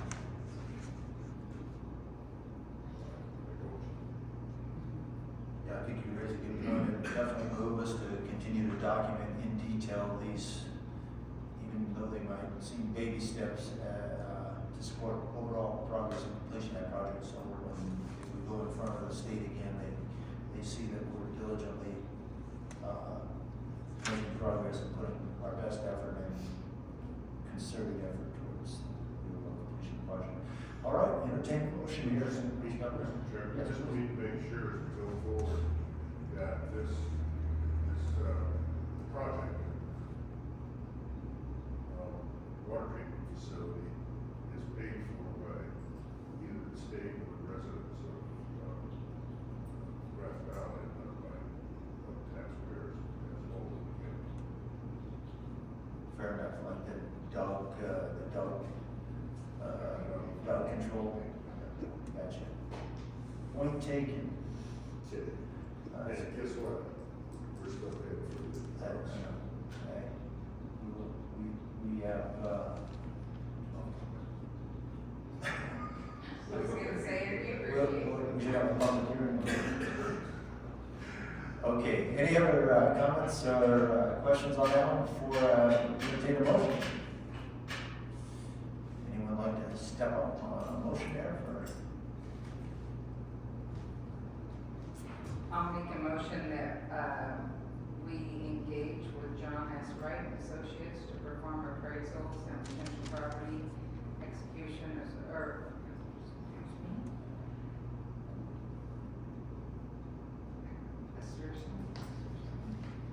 associated with Grass Valley Nitrates, my mitigation project in the amount not to exceed 10,000, pending approval. Okay, we have a motion on the floor. All those in favor? Aye. Yeah, go ahead, please. Would we continue on the use of state help?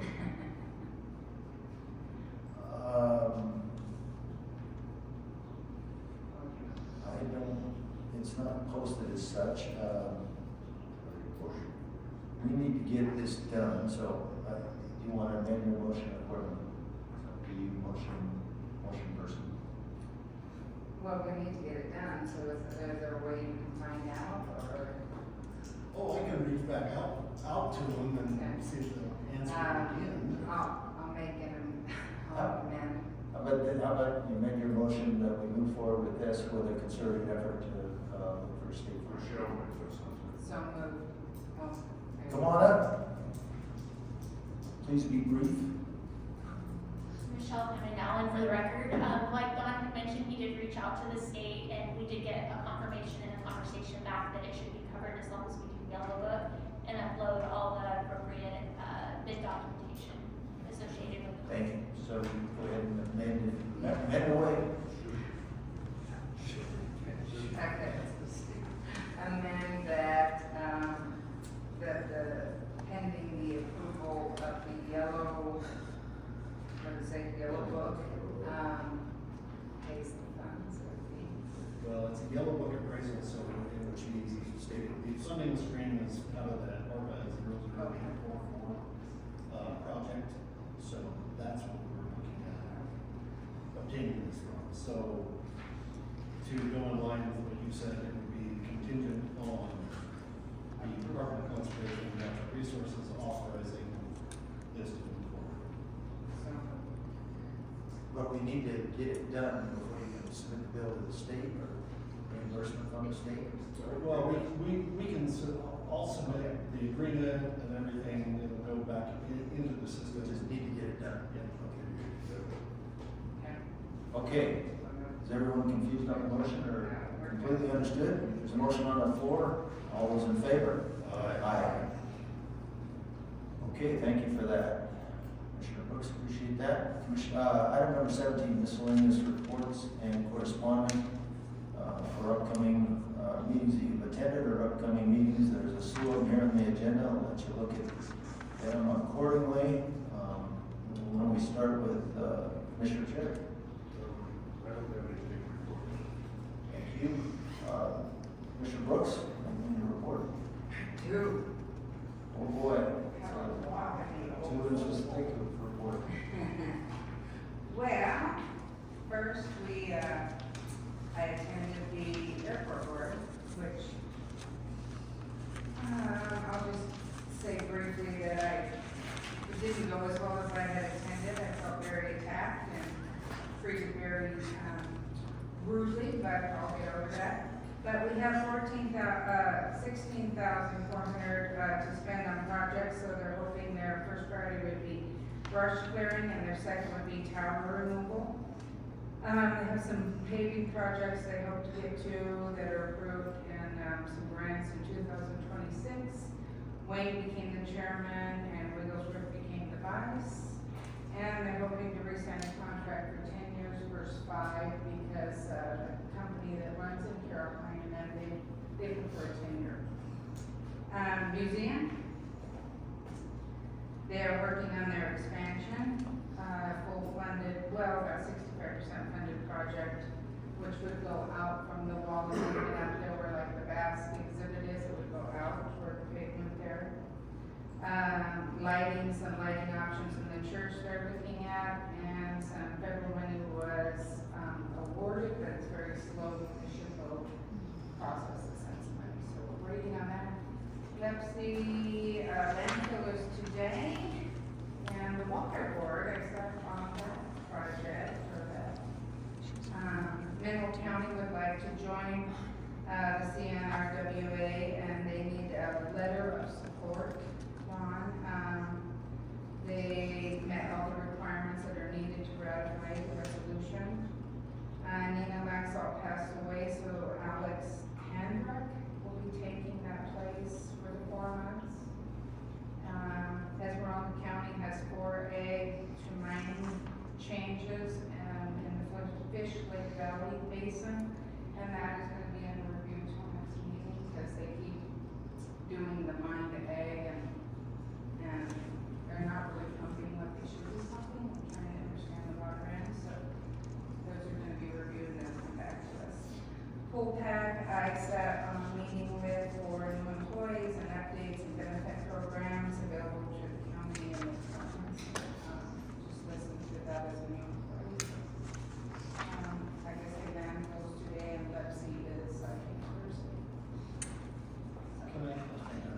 Sure, please do. No, I was going to ask you for the record. Mineral needs a letter of support from the county Yeah, it sounded, Jeff said from the county, that we have to vote something. Okay. What exactly do you, that it made it sound as though the county, we have 3 votes, he said, per county? I don't know, but anyway, if you would reach out to him, it sounded like they met all the requirements, and so now Alva Bruce, and we were the last ones to come in, and we have to go through the same process, that we all kind of take a vote on that, if we accept them to come in. So. Okay, thank you. Anything else? No. Okay, Commissioner Tipton. I had a legislature meeting, but it basically was going over some of the bills that we mentioned before, and neighbors adding some language or asking to add language to some of those bills that we feel like are going to move forward. Nothing that big. That's it. Okay, thank you. Commissioner Hill. Commissioner Evatz, nothing to report. So with that,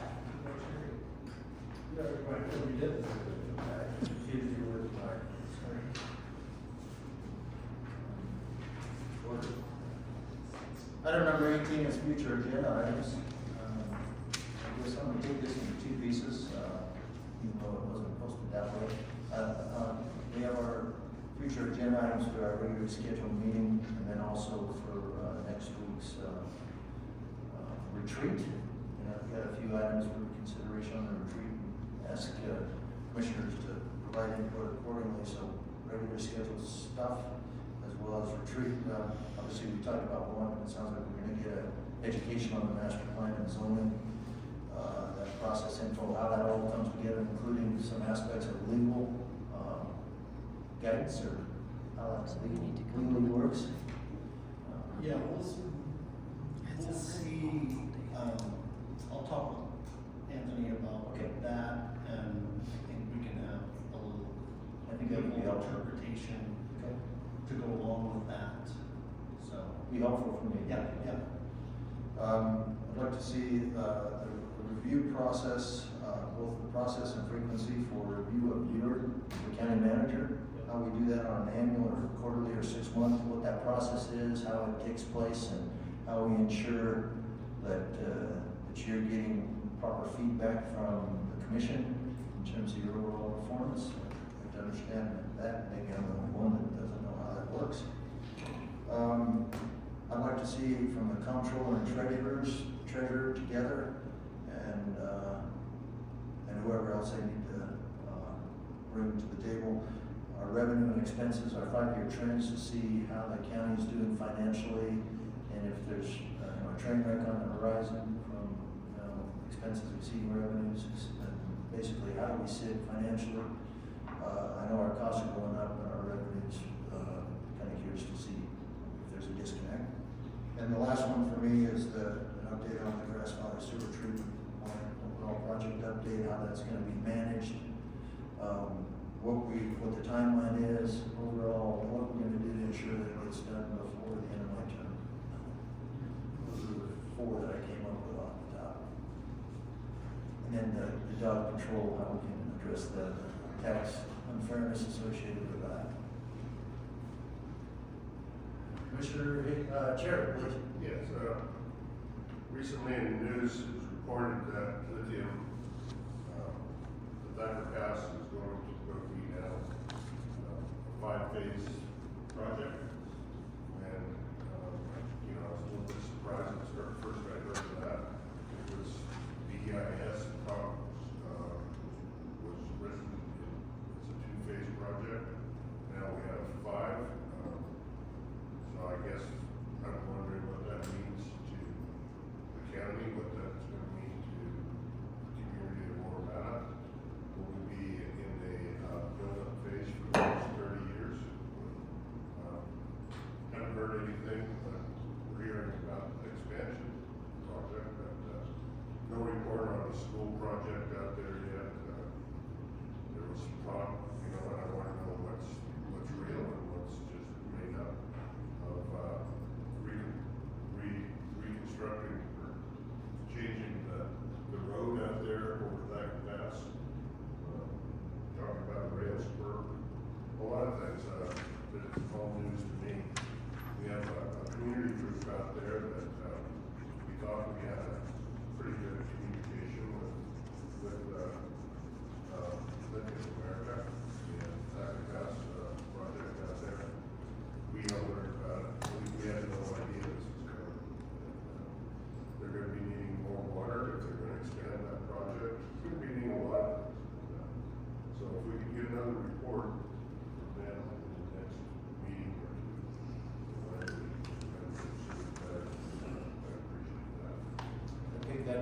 for the retreat, and I think, you could give Tim or whoever's gonna be here a heads up of those, addressing some of those specific, areas of, concern or question.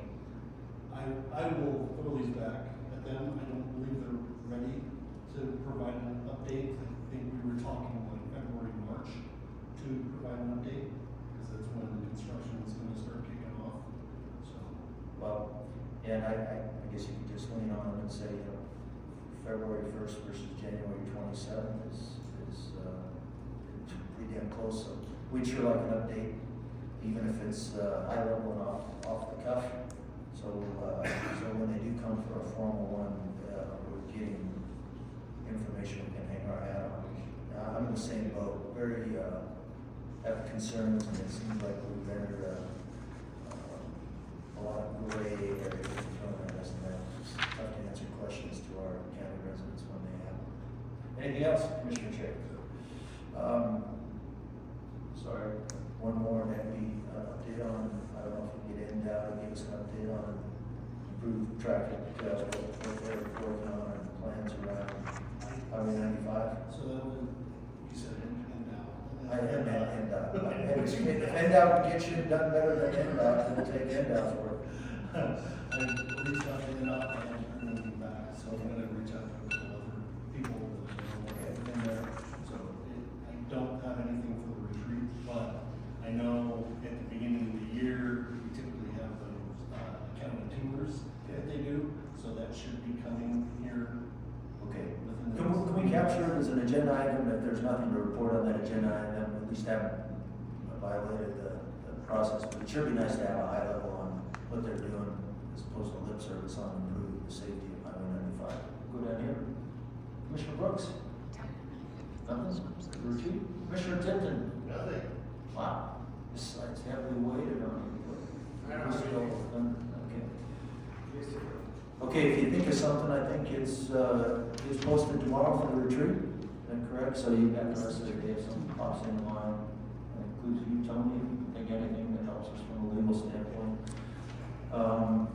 How about for regularly scheduled meetings, anything in addition, somebody wants to see, did you capture anything down?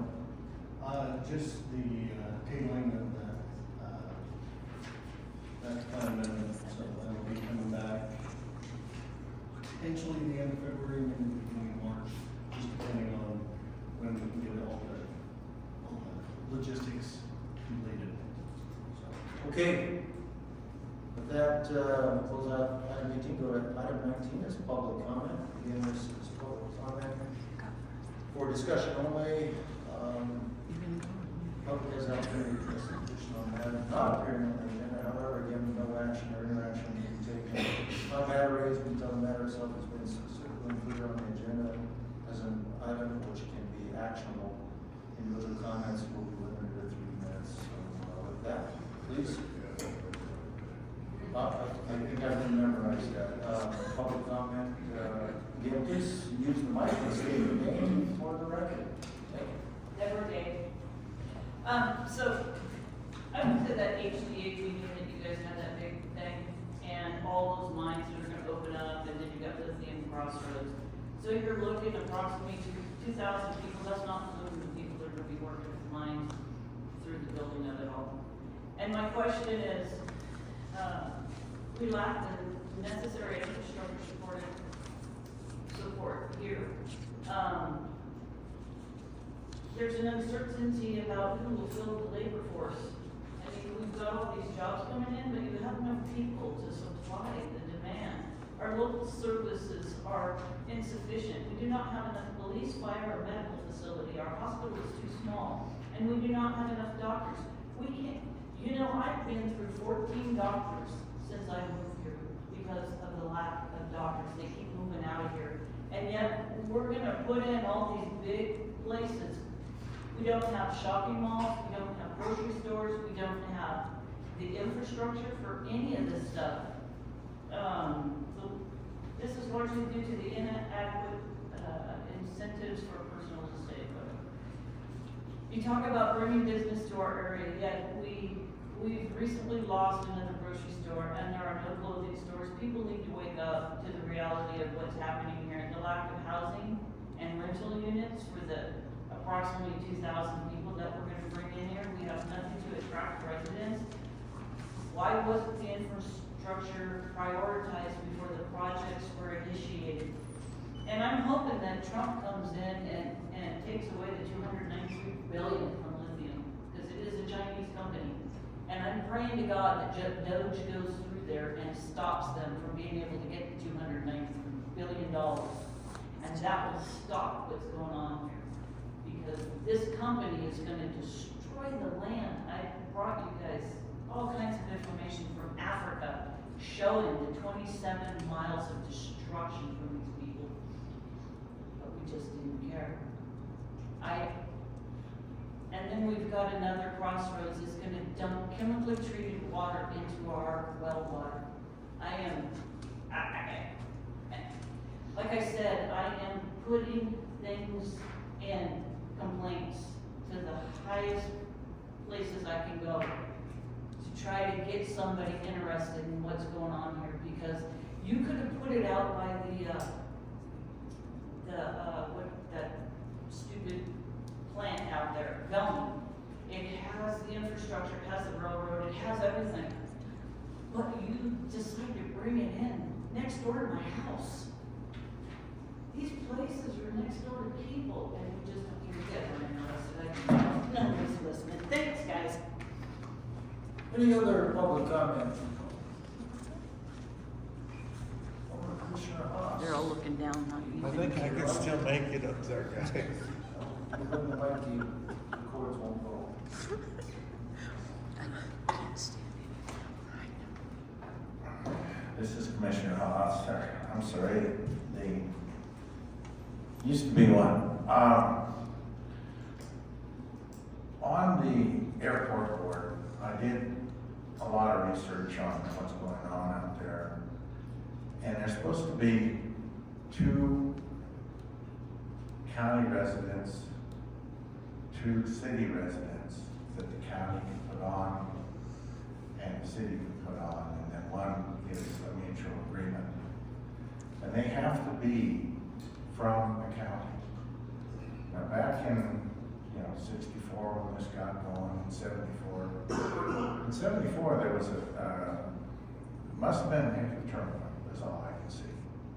And that's when, all of it was looked at. But since it is a joint agreement, and it is jointly owned by the Humboldt County and the city of Winnemucca, that's why they did what they did, so that they get even representation on there. And now we have 4 city residents and 1 county residents on there. And I would like to have you look at that.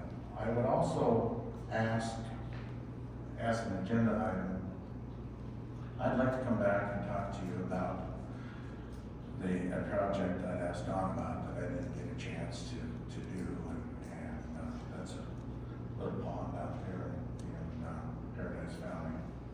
I do have all the information on that I did find, and I would like to bring it in and share it out with you. I think it's a project that needs to be done for Humboldt County. Thank you. I didn't hear that, what pond you were, The only pond out there. Jimmy Reservoir. So, okay, thank you. Yes. Any other public comment? Yes.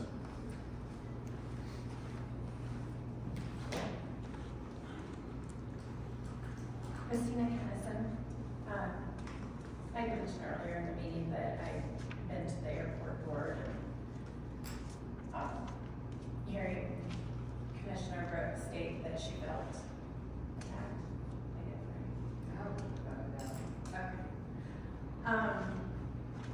attacked. That actually raises more concerns with me, considering what occurred and how, as a county resident, I personally was treated during that meeting by Commissioner Brooks. And I thought that when you run for office, you have standards to uphold. And I felt I did not do anything disrespectful to Commissioner Brooks at all. I actually felt zeroed out and treated differently, and when I mentioned that, she denied something that had occurred just a few minutes prior. I have no problem making available the video that I have of it for all of you to see. I think the transparency needs to really be there at this point when you have Humboldt County residents coming to you and saying, hey, we're feeling underrepresented with the airport board. Because if you recall, Chairman Evatz, the last meeting when I brought my concerns about having county residents outside of the city limits, you actually told me that you believed it was in the best interest not to have staff for certain areas. But we literally now have 4 out of the 5 airport board members living within the city. And Mr. Haas was not incorrect when he stated that the joint airport agreement done in 1964 explicitly states that those appointed by the city of Winnemucca shall live and be taxpayers within the limits of Winnemucca, city of Winnemucca, and that those appointed by the county, very specifically, shall be a resident taxpayer within the county of Humboldt, but outside of the city of Winnemucca. And considering how I was treated and this information coming forward, I hope that something can be done to remedy this problem. Thank you. Just clarify, I think you offered some clarity there. You're talking about county residents living outside the city limits. If you live in the city, you are a county resident. So I just wanted to It very specifically stated that. Thank you. Thank you. All right, any other public comment in the room? Can you please speak into the mic, state your name?